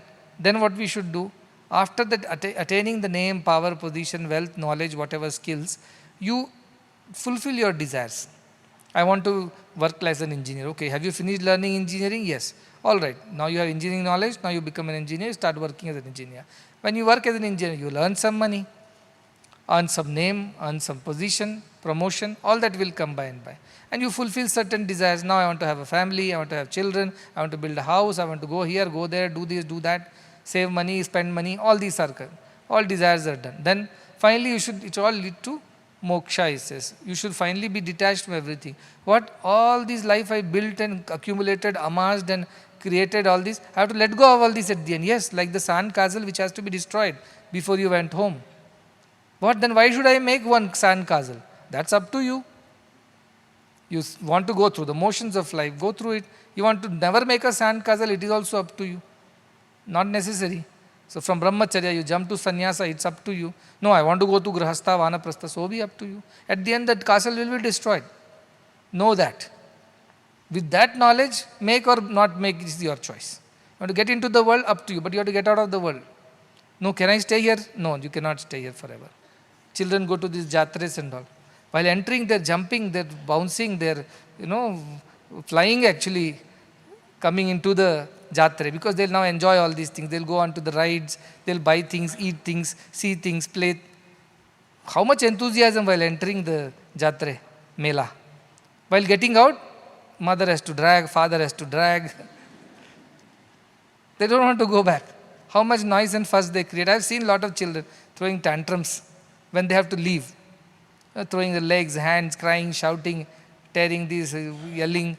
And parents will give left, right, center and drag them out. Same thing is our soul. Our mind is also like that. Entering the world with great enthusiasm. Oh, I'm going to learn some new things. I'm going to earn more money. I'm going to make new friends. I'm going to set up a family. I'm going to buy a new plot, new house, collect money, invest this, that. So much excitement. But then comes the last ashram, sannyasa ashram. It says, now stop, not just stop, dump everything. Give up and walk away. Then nobody wants to be ready. Only Yama comes at that time, dragging us out of this.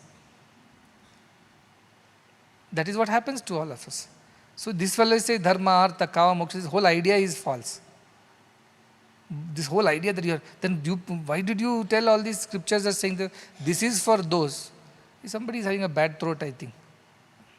You have to either take a hot water from the kitchen behind or take some Mentos or something like that. Because it disturbs the whole class. So the idea is that dharma, artha, kama, moksha, these are not things which are to be pursued. If it has to happen naturally to you. You naturally learn the right things by being in the right company. You do the right things, fulfill the right desires, which will come by and by its own. Whatever is coming, you take it and deal with it. When it is such, then you are never find it difficult to disengage, because you never engaged in the first place in the full thing.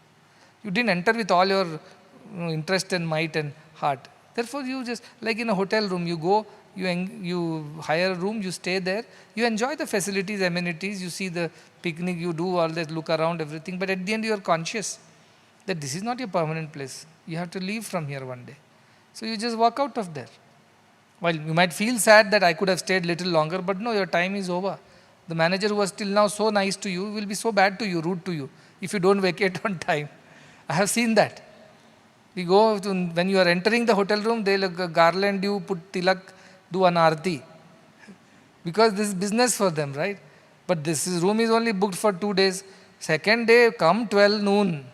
They'll be standing like Yamadutas outside you. Sir, you have to vacate. Sir, you have to vacate. The next customer is on his way. All their niceties, kindness, welcome, everything disappears. The best is the air hostesses in the airplanes. When you enter, they have all the data about you. He's a frequent flyer. Okay, so they will nicely, may I show you your seat? May I take you here? Do you need anything? I am here. My name is so-and-so, all that thing. You feel, my God, this lady is so nice to me. She already knows me. She knows everything. And they have the preference also. Last time what I ordered, everything will be on their menu or whatever on their computer. The pad that they carry, iPad-like thing. But the moment it gets over, they say bye, and you think, oh, you made new friends and new good relations. And the same people, once you get out of the plane, they also will take their bags and they'll be going to hotels. Even if you cross paths, they don't even look at you, they don't even smile at you, they don't even recognize. You will be shocked. Last 6-7 hours, they were so nice to me. And when I go out and I smile at them, they don't even smile. They just walk because they're in a hurry to go to their hotel and rest. Do you think they were involved with passengers? Do you think they were so engaged and so involved and so intensely, emotionally invested in those passengers and their comfort? No, it was the job that they were doing, that's about it. If the passenger starts thinking that now that air hostess has become my lifelong friend and all, that is his foolishness. They won't treat them nicely thereafter. In fact, if you go after them, you'll go to jail for stalking them, scootering and all that. You'll go into a jail. They will complain that this passenger is harassing us. So the idea is that world is only so much, looks nice. Okay, enter it at your risk. Once you enter, enjoy whatever magic show you are seeing. After that, you know that you have to leave. So one whose attention is always on the idea that I have to leave this place will not get engaged too much in anything. Once you know you have to give up all these things at some point in time, why would you overtly get interested in things when you know it is not yours? You have to return it back to the original owner, or you have to leave this and go back to where you belong. Why would you overtly get involved, emotionally get involved and entangled is the question. So these people are like that, dharma, artha, kama, moksha. Fine. As a part of life, it has to happen, it will happen. Am I affected by it? No. I will do what is got to be right. In fact, Krishna says nothing is wrong in this world. Blaming the world for our miseries or our difficulties is not the right thing. World is what it is, that's it. You have to learn how to deal with it. That is not going to change. World is not going to change for us. We have to change to deal with the world. We have to change our attitudes. We have to develop dispassion. We have to develop some detachment. We have to develop this sense of understanding and wisdom. What is real, what is unreal, how much we should involve, how much we should not involve. It is extremely, extremely important. If you don't have this right attitude, rather not enter the world is what I tell our people. If you don't know how to exit, don't enter. All these people, first thing in the airplane, what they tell you when you get inside, there are 6 doors are there, 2 in the front, 2 in the middle, 2 in the back. And these are the lines or strips of lights that will lead you in case of evacuation. And they tell, why they tell you? Because it's important that you know how to get out of the plane in which you have gotten inside. Just in case something goes wrong, you don't know where to go out from, then you are stuck there forever. So even in a hall, everywhere you have to display exits.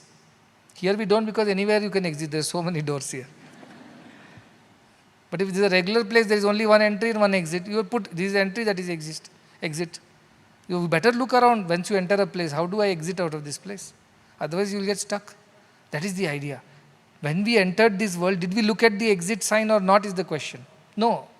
We thought we will stay here and enjoy it forever. No. That being conscious of that fact that we have to exit this, leave this, that will only make us behave correctly here. While we'll enjoy everything, but at the end we know we have to go back to our original place. How Ramakrishna would do this? He will simply shift his attention. He will shift his attention to the self while the world comes. You are eating rasgulla, you are eating gulab jamun, you are eating whatever, fine. People are coming, singing, talking, things are happening, fine. As if it is happening outside you. You are inside somewhere in a glass case. And nothing affects you, nothing enters you, nothing penetrates that shield around you. You live like that. This is the life of these jnanis. That is why it is very easy for them to get over things.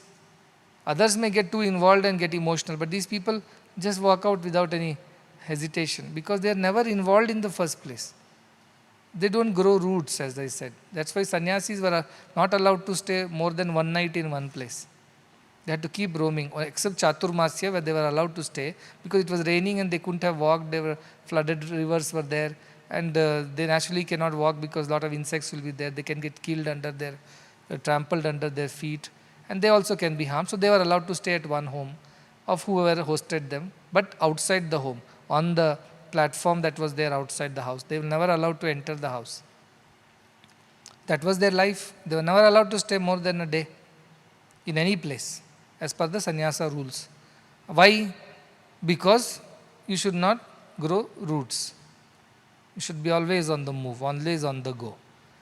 If even a grahastha can think like this, which is difficult, why? Because they have grown some roots. So you have to be conscious how much you are growing. When you have to uproot it, it will be okay, or it will become a huge, humongous task. If it becomes a task for you to uproot all these emotions, then better not grow roots. That is the idea. But we all get married and have children and relations and friends without knowing this principle. And then when you have to let go of all these things, we cry. We want extensions in life. We want to live on and on to enjoy this. After that another thing. These cravings are coming because of this idea. So this dharma, artha, kama, moksha also is a way of life which has been given, because when you are in this world, you have to behave in a certain way. But in those who are desirous of only these things, who get entangled and become very, very particular about this, in their jivita, means while they are living, and marane, in the dying. In the dying, they want moksha. In the jivita, they want dharma, artha, kama. So these people are one kind. But kasyapi udara charitasya, but someone, that one kaschid dhira, udara charitasya, who has that broad-minded understanding. This udara charita is not the Vasudhaiva Kutumbakam udara charita, which is about broad-mindedness of accepting everything. But this person is udara charita, who has understood the philosophy. He is not narrow-minded, who only does not see only this much of the life. He sees the entirety of it. That yes, if there is a dharma, artha, kama, there will be a moksha at the end. You don't stop at dharma, artha or kama. He understands all this has to be given up at the end of the day. All my knowledge, my wealth, my relations, my desires that I fulfill, everything has to be left behind. He is very clear. Such a person, kasyat api udara charitasya heyo padeyata nahi. Such a person has no idea of rejection or accepting. Remember, this whole shlokas are going that way only. There is nothing to reject, nothing to accept. Things are as they are, that's it. Deal with them as they are. Don't get overtly involved in it, then struggle to detach from that. Both are not required. Don't get involved only in the first place. Where is the question of detaching? That's why Mahakuru Yatatam Vigraha Sandhau says, don't simply accumulate things, says Shankaracharya, because it's very difficult to get rid of it later. Shatrau Putre Mitre Bandho Mahakuru Yatanam Vigraha Sandhau. Don't collect unnecessary friends or enemies or children and family. Unnecessary, don't do all this, because this will become difficult for you to at the end get rid of all of it. If you know that your real goal is to remain free and established in the self. Also, I wanted to remind that people may say, oh, so you mean you should not get involved in the world, you should not marry, you should not have children, you should not involved in any of the activities. No, he's not saying that. He's saying if that is what is destined for you, that is what has come your way, do by all means. But do with this complete understanding that this is not all of it. Therefore, don't get too involved, don't get too inside so that you cannot get outside later. You have to take a U-turn at some point in time. You have to, all of us. In fact, Krishna says, Balam balvatam chaham kamaraga vivarjitam. In Bhagavad Gita he says, Dharma aviruddho bhuteshu kamosmi bharatarshaba. I am also the desire in man. Yesterday I told, smriti cha apohanam cha. I am the memory as well as the forgetfulness. Both is because of me, Krishna says. Similarly, he says, Kamosmi Bharatarshaba, I am desire also in people. But what kind of desire? Dharma aviruddho, which is not against dharma, which is righteous desire. I am that desire in people. I only create the desire. If you don't create desire in people, they won't do anything. Even the desire to serve or help or redeem others is a desire, right? It's a good desire that has been created by God in you to do something which He wants you to do. If no desire is there, the world will come to a standstill. So others have other desires. I want to go to Mars, I want to do this, I want to do business, I want to start. That is also a desire. As long as it is not aviruddha dharma, means not against dharma. What is dharma? Do good is what dharma is. As long as it is doing good to everyone around you, fine, it is okay. But if it is doing harm to others, only help to you, it is wrong. So Krishna says, Dharma viruddho bhuteshu kamosmi bharatarshaba. I am the desire, all kinds of desire in this world, but they should be not against the laws of dharma. So our scriptures are not saying dharma, artha, kama, nonsense, don't get into that. Moksha is all that you require. It says go through everything, but remember you have to come out of it. Go to the mela, enjoy all the plays, games, rides. At the end you have to come out of it. Remember that, he's saying. Build the sand castles, as big, as beautiful. as wonderful as you want. At the end of it, destroy it and come out. And don't feel either of it, the excitement of building or the sorrow of destruction. Both you should not feel, he says. Stay steady, knowing. So sometimes it looks, when you look at such people, it feels that they don't have any life. They don't have any enjoyment. They are leading such a boring, whatever that, life of no joy and no excitement. Such a dull and boring life. You think like that. But they don't think like that. They are happy because they know, yes, while I can get a little more excited, but later I will suffer when I have to get rid of it. These people are jumping with excitement, and tomorrow they will not be able to give it up easily. If they don't give up easily, then they will get entangled, they will be stuck forever. That's a huge danger. So they don't want to get into that in the first place. Why get in and then struggle to get out? Just be at the surface. Don't go too deep into the forest. Just enjoy it at the periphery and walk out. If you get too deep, you will be lost. And once you are lost, there is no coming out. So they don't get too involved in the world. That is the whole thing. That is why Yukta Ahara Viharasya. That's the perfect shloka Krishna says. Everything in moderation. Yukta Cheshtasya Karmasu. Yukta Swapnavabodhasya. Yoga Bhavati Dukkhaha. Yoga is that which destroys sorrow. Why? Because it does not allow you to get involved into anything too much. Just enough. Even a medicine, if you taken more than the dosage, it will destroy you. Less than the dosage will not do any effect. Just right dosage. Likewise, this world has to be just enjoyed rightful way. Beyond that, you should not go. Beyond that, if you go, very difficult to get rid of it. It will stick to you. So how to manage that balance, how to find that middle path, the golden mean that Buddha would tell.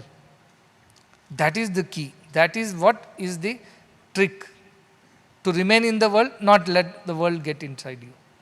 How to find that golden mean, how to find that balance, that is the whole sadhana all about. Because running away is also not permitted. Running towards is also not permitted. Then what is permitted? Just be at the right distance. The Bhagavan used to say, I am fire. If you get too close to me, you will get burnt. If you are too far, you will be too cold. Just be at the right distance. I as a student never understood what he meant.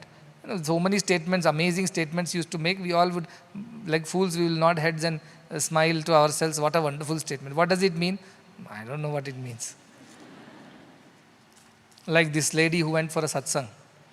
And when the Katha Vachak, the Swamiji was telling the story of Ramayana, she was shedding copious tears continuously through the satsang.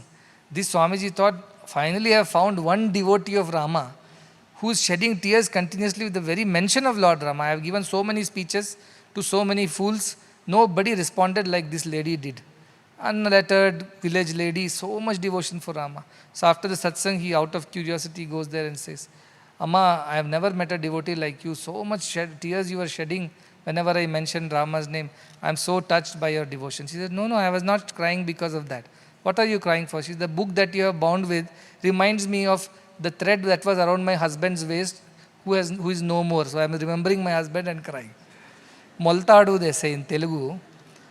Moltadu means the black thread they tie around their waist. Generally, it was useful for multiple purposes, because to keep your dhoti intact, because when you were walking. So Moltadu was tied to most of the peoples. Also, it was some kind of a thing for warding off evil eyes and all that.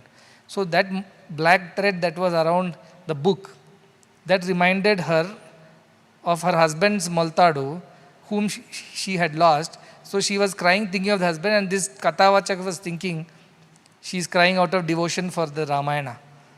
Like that, we are also like that. Swami will say something, we will say, yes, such a beautiful statement. What is the meaning? Nobody knows the meaning of it. Only recently I have understood what he meant. That if you go too close to him, he is fire. Why? He'll burn away all individuality in you. You can't take it easily. He'll take away everything from you. Your name, fame, position, power, money, authority, friends, relations. Everything he will burn it. That's why he is difficult to deal with. If you go too close to him, he'll burn you of all your individuality, which is so dear to us. We feel lost when you are too close to him. He'll shake up all our convictions, all our ideas, all those constructs that we have had, what is life, how we should lead, dharma, artha, kama, everything is destroyed in his presence. To get too close to him, he'll burn you, that's what it says. Too far, you are too cold. You don't understand what he is saying. Little also doesn't go inside your head. Because you don't contemplate on what he is saying. You don't practice anything he is saying. That is the distance from him. So be at the right thing means till you find the right, for everybody's distance is different. Be at the right distance means somebody who is more spiritual can definitely get closer because he is ready to burn his individuality. Somebody who is not so spiritual better be a little far because you still need some time to absorb all that and slowly get closer to him. That was his way. So you want God, you lose everything else. Be ready. That fearlessness and selflessness, who has, you tell? God does not come along with other things. God is exclusive. If God comes, everything goes out. And if anything is remaining there, God won't come. It is not proportionate divinity. 30% divine, 70% worldly. Slowly I am getting to 50% divine, 50% worldly. I have found my golden mean. That is good for me. I will come for satsang once in a while. Don't ask me to do sacrifice, seva. Not possible. You are fooling yourself. You either get this or get that. If you choose God, give up the world. If you choose the world, give up God. You can't ride two horses. Simple as that. That was his way. And I learned that what he burns, what he meant by I am fire, I will burn everything in you. Everything he will burn about your preconceived notions, your ideas of life, even the idea of spirituality, idea of how God should be or how he should not be. We have a list of how God should behave, how God should present himself, what should be the qualities, how should he be with us. We had a list of expectations from Bhagavan. And when those expectations were not met, we were disappointed. But he wanted us to come without any expectations, without any conditions. How many of us are ready for that? We want God to fit in the mold of our imagination, our expectations. A sweet, nice, comfortable, cozy God who will do whatever we want. That's the God we all want. But that's not what God is. So that was the idea with which this shloka was said. I know after this you will not listen to anymore if I don't tell the PM story. I am not able to finish this book. I have 2 more books to go. I think last book will be your assignment to yourself. You read for yourself. Because it's all summary of the entire Ashtavakra Gita. So that you can read for yourself. Anyways, so we went there and it was really a divinely orchestrated opportunity. Because we didn't know, we were trying to talk to the PM for the functions that are upcoming here, but we could not get there still. However, at some point in time, the government of Chhattisgarh called up saying that 25 years of Chhattisgarh is being celebrated on 1st of November, because that was earlier the Madhya Pradesh state. And I was born when it was Madhya Pradesh state. But 25 years ago, it was split as Chhattisgarh, which is more of the tribal and the mineral belt, and less economically prosperous. And then there was the Madhya Pradesh, the upper north part of it, west north. That was another one. So these two were split. So Chhattisgarh was formed 25 years ago. So government called up to say, the Prime Minister is going to come. He has a few things to do as a part of the celebrations. Can we include your hospital also as a part of the celebrations? It was asked by them. So of course it was then our Dr. Srinivas immediately came here and told that this has come and the Prime Minister would like to visit. So he also very nicely put a program called Dil Ki Baat. Generally Prime Minister has a program called Man Ki Baat, where he talks to the citizens about certain issues or tells them about some good things that are happening. So he said, let it be Dil Ki Baat because we are talking about the children who have undergone congenital heart operations. So it was very well received and put as a part of the program. And the first thing in the morning he came here. And it was a very nice because you could clearly see that he has so much of respect not only for Bhagwan but for us and the work that is being done. Because work at the end speaks for itself. This is the first mantra Bhagwan gave me. Stop listening to who is praising you, who is blaming you. Just work. The work will speak for itself. And 10 or 12 years down the line, work is bringing us all the respect. Of course, this must be the 4th or 5th time I have met him. He had come to Raipur also earlier in 2016, I think. And then we went to Delhi, then he came here, then we met again yesterday in Raipur like that. But he's so respectful. And what was the most, I think, thrilling for all of us as devotees is that we mentioned to him on the stage that this is the November month. This is the month of Bhagwan's birthday, which is generally an exciting and happy month for all the devotees. And 23rd November is the 100th year. He knows about that. But it didn't occur that this November month has started. And he took that and that 1st November, is the beginning of the celebrations, if you would like to think like that. Then it started with the Prime Minister speaking about Bhagwan to the children and audience. And he went to all the children and told, do you know who is Baba? What has he done? And the children were answering, because they only know their heart operations. They are small children. So they told, he gives life to so many children. He said, yes, but what he did earlier, some of them were no clue, because they're all young boys. Then he mentioned himself that he did a water project which, covered, of course he told 400 villages, but it is much more than that. And that was something even the governments would not think of doing. That is something that Bhagwan did, and now all this work is going on. And then he was very happy. He gave certificates. He talked to every child about what they want to do in the future. And they had come from around the country, from Sikkim to Assam to Chhattisgarh to nearby other states, Maharashtra, and almost all states of the country. And he spoke to all of them, as you have seen in the video interaction. It has become quite popular. So he himself went down and did that. But after that, he met us for a few minutes privately downstairs. He asked what are the programs going on. I mentioned that the 600-bed hospital is getting ready and the statue of Bhagwan has come. And then there is also the cardiac surgery is going to happen, the robotic surgery is going to happen. Then we have made a new heart-lung machine which is made in India that will bring down the cost to 1/4 or 1/3 of imported machines. And again, it is his vision to make in India and make India, Atmanirbhar, self-dependent. So that was something I mentioned. And I also mentioned about the world cultural celebrations which are going on for 100 days. He was surprised. He has 100 days. I said, yes, it started in August. It will go on till November 23rd. And that is the closing ceremony. He was very surprised. He said, really 100 countries, 100 days you have been continuously celebrating. And then we told about the religious summit that is going to happen towards the end, last 3 days. I did invite him, saying, please come and be a part of this and close it. Then he mentioned that I think there is a G20 meeting is there in South Africa on 22nd and 23rd of November. That is the reason he said, I'm not committed those dates to anyone. But I would see, because there are Bihar elections, and once they get over, based on that, what we can do. He thought I'm asking to come on November of 2026. So he was very happy. He said, oh, November. I said, no, not that. This is this November 2025. Then he asked, can I come a little later, because it is so busy and I may not be able to. I said, if you come now, it will be nice, because so many people have come from around the world. Again, most of them cannot travel. And of course, few dates here and there is okay. We can always tell them to adjust their tickets now. But doing it another time altogether would require another set of efforts. He said, let me see what I can do. I will talk to the office and let me see what I can do. And we had brought some things as a part of all these celebrations. All that was taken by his office and with them. So we just have to keep our fingers crossed and see. But what was most touching was he was so respectful. And he told, personally to me, he told, आप बाबा का काम इतने आगे ऐसे ले जा रहे हैं, आप पे बहुत बहुत आशीर्वाद है, नहीं तो ये नहीं हो सकता इससे.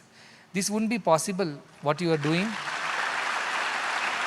Because the way you are taking forward Baba's, means Bhagwan's work, the way it is happening, this is not possible unless you have a lot of blessings. Means he thinks of me as somebody who is taking forward the work. So he is very clear in two things. One, it is Baba's work which is getting furthered now. And that without these many blessings, this is not possible to be done. And he's also mentioned several times in his conversation, the private one, that he feels so pure when he is with us. He told me, when I meet you, when I come to these institutions, I feel so pure. इतने पवित्रता का अनुभव होता है. I experience that purity in this, in meeting you and also meeting the people. He mentioned that at least 3 to 4 times in his conversation, that he feels that purity, because as a statesman or as the head of nation, he has to deal with plenty of people, all kinds. Most of them they come only to take things, ask things for him, or some selfish desires. But meeting pure, selfless people is refreshing for even a person at his level and stature. So he repeated that 4 to 5 times at least. He used the word pavitrata ka anubhav, pavitrata. He feels pure about all these things. And then he did mention that he met some very senior other leaders also, and he has only heard good about us. He, specifically to me, he said, मैं जहाँ भी गया, जिनसे भी मिला, आपके बारे में अच्छा ही सुना है. जब सामान्य नागरिक अच्छा बोलता है ना, तब मुझे विश्वास हो जाता है कि अच्छा ही है ये. the common citizen speaks good about you and your work, then I truly believe that this is a good work, because wherever I have gone, I have only heard good about you and the work. This is a big statement coming from the state of the head of the state, and he was very respectful. And Bhagwan, so, he's very devoted, he's very spiritual, and more than that, about understanding of everything that is happening, he's very clear. And he did say, I will again look into my calendar, but he did also say that if he's okay, can I come a little later when I'm more available. I left it to him, because after all, he's the head of the nation, he has millions of things going on. So we said, whatever suits you, if you could come before 23rd in some way, we'll be very happy. At that I left it, and he also wished everybody well, and told us to look after, told the children also to look after their health, because he said, only when you are healthy can you do good to the world. Follow some regular exercise discipline, as he has advised the children. And then he also has a program called Maa ke naam pe ek ped, or something like that. Now, one tree in the name of your mother. Everybody should plant a tree is his new drive. So that also he mentioned to the children. Towards the end of this 8-10 minutes conversation, then he went to take a picture with the entire core team of Sanjeevani hospitals, the doctors, surgeons, the trustees, the chief minister of Chhattisgarh, Mr. Vishnudev Saw, and Dr. Raman Singh, who was the previous former chief minister, who also helped us at that point of time to do the hospital. That person also was there, and the governor of Chhattisgarh, Raman Deka, he was also there. The three in the red waistcoats are the three people, and of course they had not kept some place for me in the picture, looks like. So when I walked with him, there was no place. Then he told the people to move and make space. So it's come out as an odd photo, I standing in front of him, but I really didn't want to do that. But because there was no space and we had to push it in, I couldn't have pushed him. So, but he was very kind. So it turned out to be like that. It's not, no offense or no disrespect meant. You should always, when your head of the state is standing, you should stand an inch behind. But that didn't happen because of that last moment change in the, but he was very respectful and very, very, touched by the entire event. His heart was full of joy and love. I could feel that. For children, for the work, devotion to Bhagwan, he mentioned that this is a November month, and what a wonderful start to the month. We never imagined that we could get this Prime Minister to speak good things about Bhagwan, offer flowers, to begin the very November month. That too in our institution. All this happened definitely. Bhagwan's grace is a divinely orchestrated thing. We never even tried for this. It just happened. That's why I say yadayat kartum ayati. Stressing yourself over things is not necessary. What's meant to happen divinely, it will happen. We are working towards whatever we have got to do by 23rd. And whatever happens, as I said, again we take it in our stride. That is the Ashtavakra Gita. This is the practical Ashtavakra Gita. So we should think like that and live our lives. And good work will always get us good name. Bhagwan's method, in the beginning, so many people were blaming us, writing all kinds of things, and sometimes we were tempted to even respond to that. But Bhagwan's message was very clear. Don't waste time in responding to all these things. They will tell, world is like that, they will praise you one day, blame you another day, take it in your stride. So he taught me all these lessons in equanimity quite early. And he told me, be thick-skinned. If you are thick-skinned only, you can survive public life. Because private life is okay, nobody knows you, you know nobody, you live another life. Public life, people will blame you, praise you, they'll say 10 things in 10 different places at 10 different times. Don't listen to any of it. You just do your work, focus on your work and keep it. And he told me, like the horse has those blinds, right? Like the Viveka Vairagya should be two blinds like this, and you should just focus on your goal. Don't look on the right and the left. Just look ahead and work. We have exactly stuck to this instruction. Until date, we have just done that, kept on doing good work without wasting our time and energies on, whatever, responding to criticism or overtly celebrating our successes and praise. Both we have not entertained. And that is why we had so much of time and energy and purity in the mission, that even the head of state says that. And he also mentioned the name of a few other very senior leaders. He said, I've heard from all of them. They all have such good things to say. So I'm very happy about it. So that's the, more or less, that was the conversation. I also wished him best and conveyed Bhagwan's blessings and all the good wishes from our institutions, because he's a good leader and he must stay healthy and strong. We've conveyed our best wishes too. And a small conversation happened about the Varanasi hospital is very particular. So we said we are trying to do something there. So he did inquire about what is the status and when it will be ready. We will work on that is what we said. So overall it was a very good meeting and they were very respectful. He himself personally was very respectful to me in person as well as to the institution, also very, very respectful to Bhagwan, with whom he had had several interactions in the past. So overall it was a very good thing and we felt very happy and blessed that November month started on such a good note with 13 years of Sanjeevani's hard work paid off by celebrating the children, with children, who are all alive now. If this hospital was not there, these children would not be alive today. They were all smiling, responding. All these would be dead and gone. They would be a part of the history. But today they are part of the future, part of the present. That is because of the hospital and the great work all these doctors and surgeons and every member of the hospital does. And led by, of course, Dr. Srinivas, who was at the retirement, they got retired and started this altogether a new mission, altogether. And such an intense mission.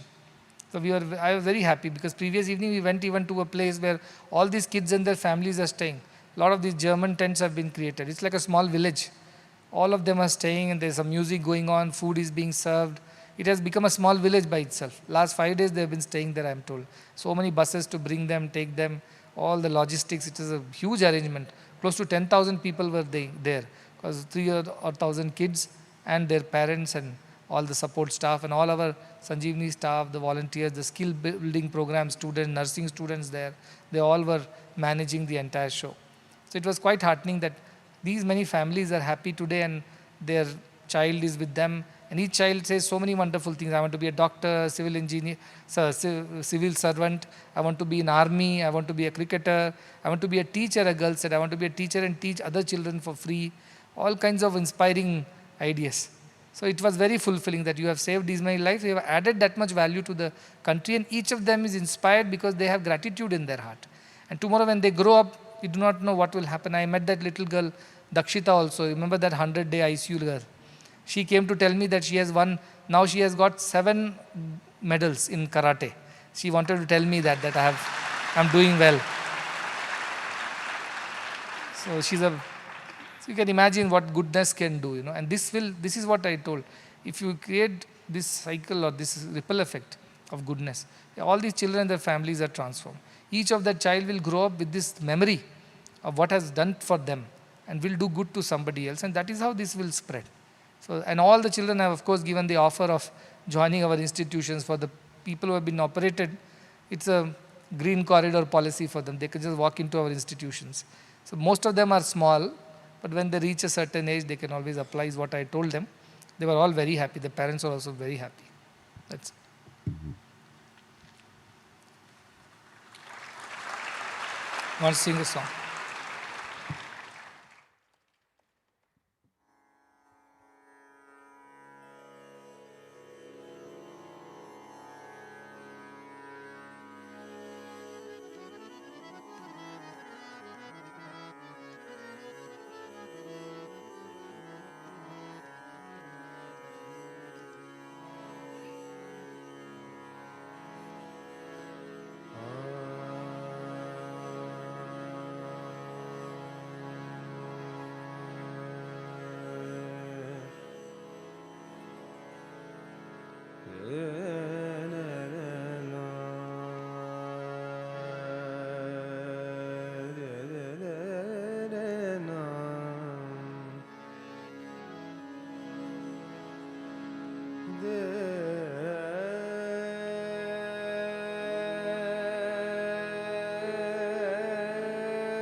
प्रभु जी मोरे अवगुण चित ना धरो, प्रभु जी मोरे अवगुण चित ना धरो, प्रभु जी मोरे अवगुण चित ना धरो।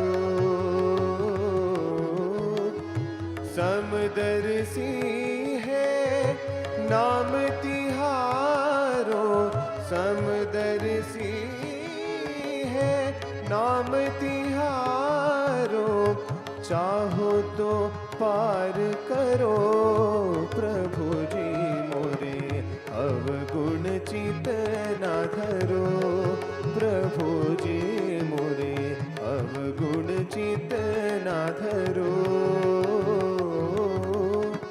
समदर्शी है नाम तिहारो, समदर्शी है नाम तिहारो, चाहो तो पार करो, प्रभु जी मोरे अवगुण चित ना धरो, प्रभु जी मोरे अवगुण चित ना धरो।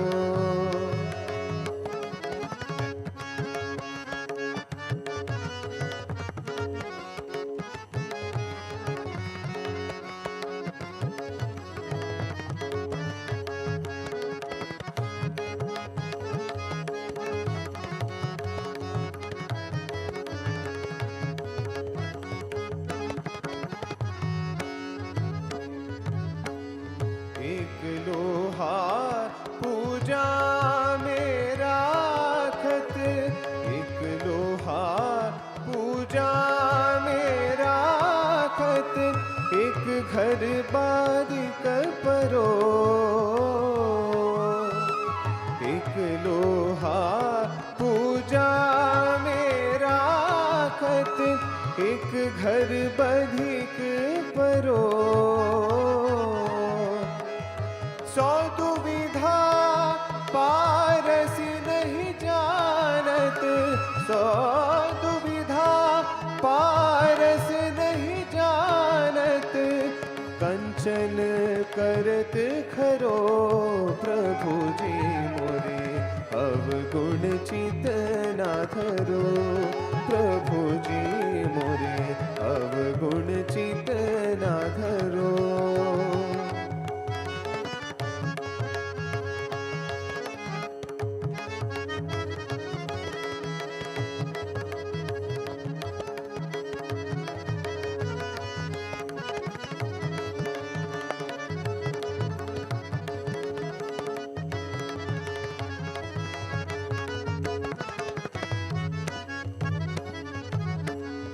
एक नदिया एक नाल कहावत, एक नदिया एक नाल कहावत, मैं लोही नीर भरो,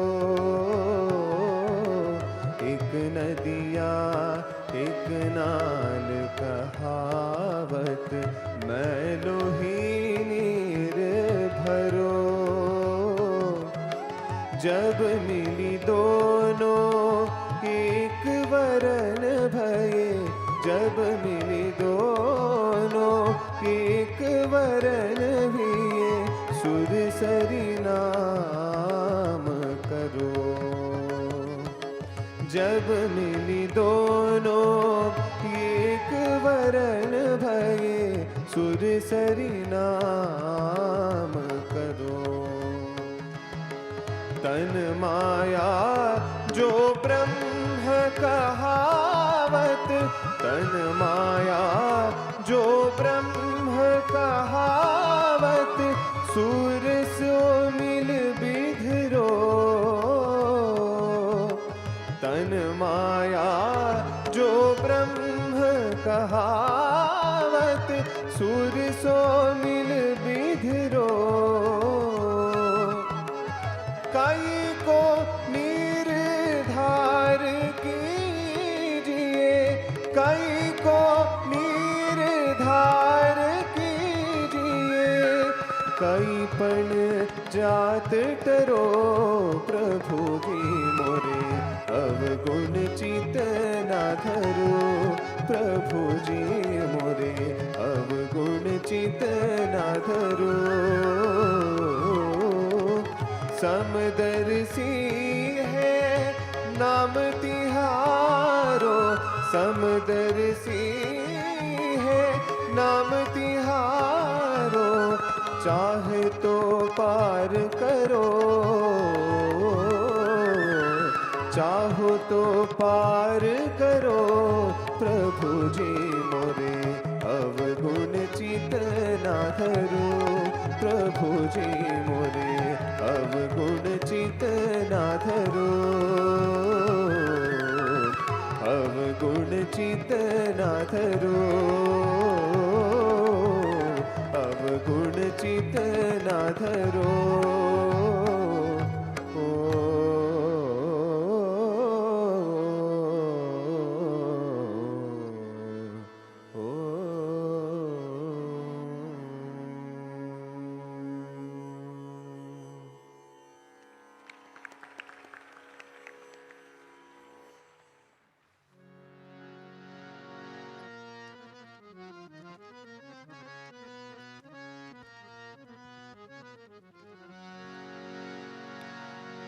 सर्वसुगुण सिंधवे सकल सुजन बंधवे सर्वसुगुण सिंधवे सकल सुजन बंधवे गुरवे मधुसूदनाय महितमंगलम् सद्गुरवे मधुसूदनाय महितमंगलम् दीन दुखित पोषकाय दान धर्म प्रेरकाय दीन दुखित पोषकाय दान धर्म प्रेरकाय सर्वलोकहितरकाय सर्वमंगलम् सद्गुरवे मधुसूदनाय महितमंगलम् वेदनादवर्धकाय विश्वशान्तिस्थापकाय वेदनादवर्धकाय विश्वशान्तिस्थापकाय ब्रह्मज्ञानबोधकाय दिव्यमंगलम् सद्गुरवे मधुसूदनाय महितमंगलम् सत्य साई प्रियाय सत्य प्रेम विग्रहाय सत्य साई प्रियाय सत्य प्रेम विग्रहाय नित्य शुद्ध निर्मलाय नित्य मंगलम् सद्गुरवे मधुसूदनाय दिव्य मंगलम् सद्गुरवे मधुसूदनाय महितमंगलम्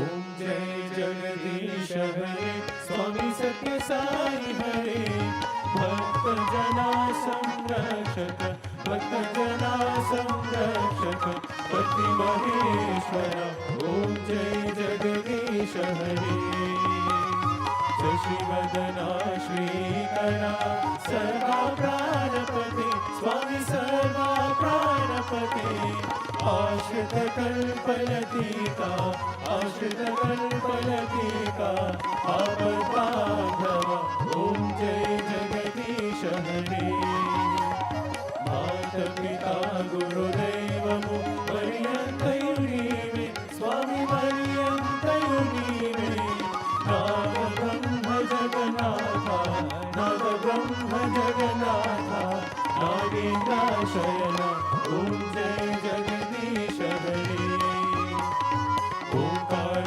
रूप ओजस्विनो साई महादेव सद्गुरु साई महादेव मंगल हारति अंतुको मंगल हारति अंतुको मंगल गिरिधारी ओम जय जगदीश हरे नारायण नारायण ओम सत्य नारायण नारायण नारायण ओम नारायण नारायण ओम सत्य नारायण नारायण ओम सत्य नारायण नारायण ओम जय सद्गुरुदेवा नारायण नारायण ओम सत्य नारायण नारायण नारायण ओम नारायण नारायण ओम सत्य नारायण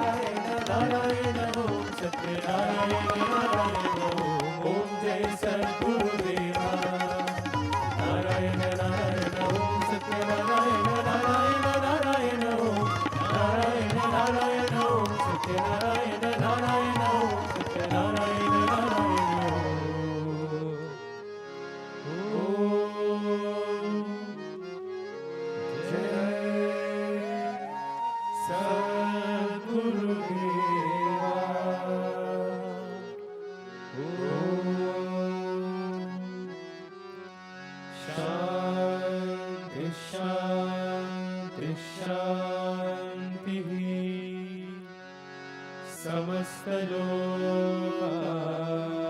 समस्तलोकाः सुखिनो भवन्तु समस्तलोकाः सुखिनो भवन्तु समस्तलोकाः सुखिनो भवन्तु ॐ शान्ति शान्ति शान्तिः जय बोलो भगवान श्री सत्य साई बाबा जी की जय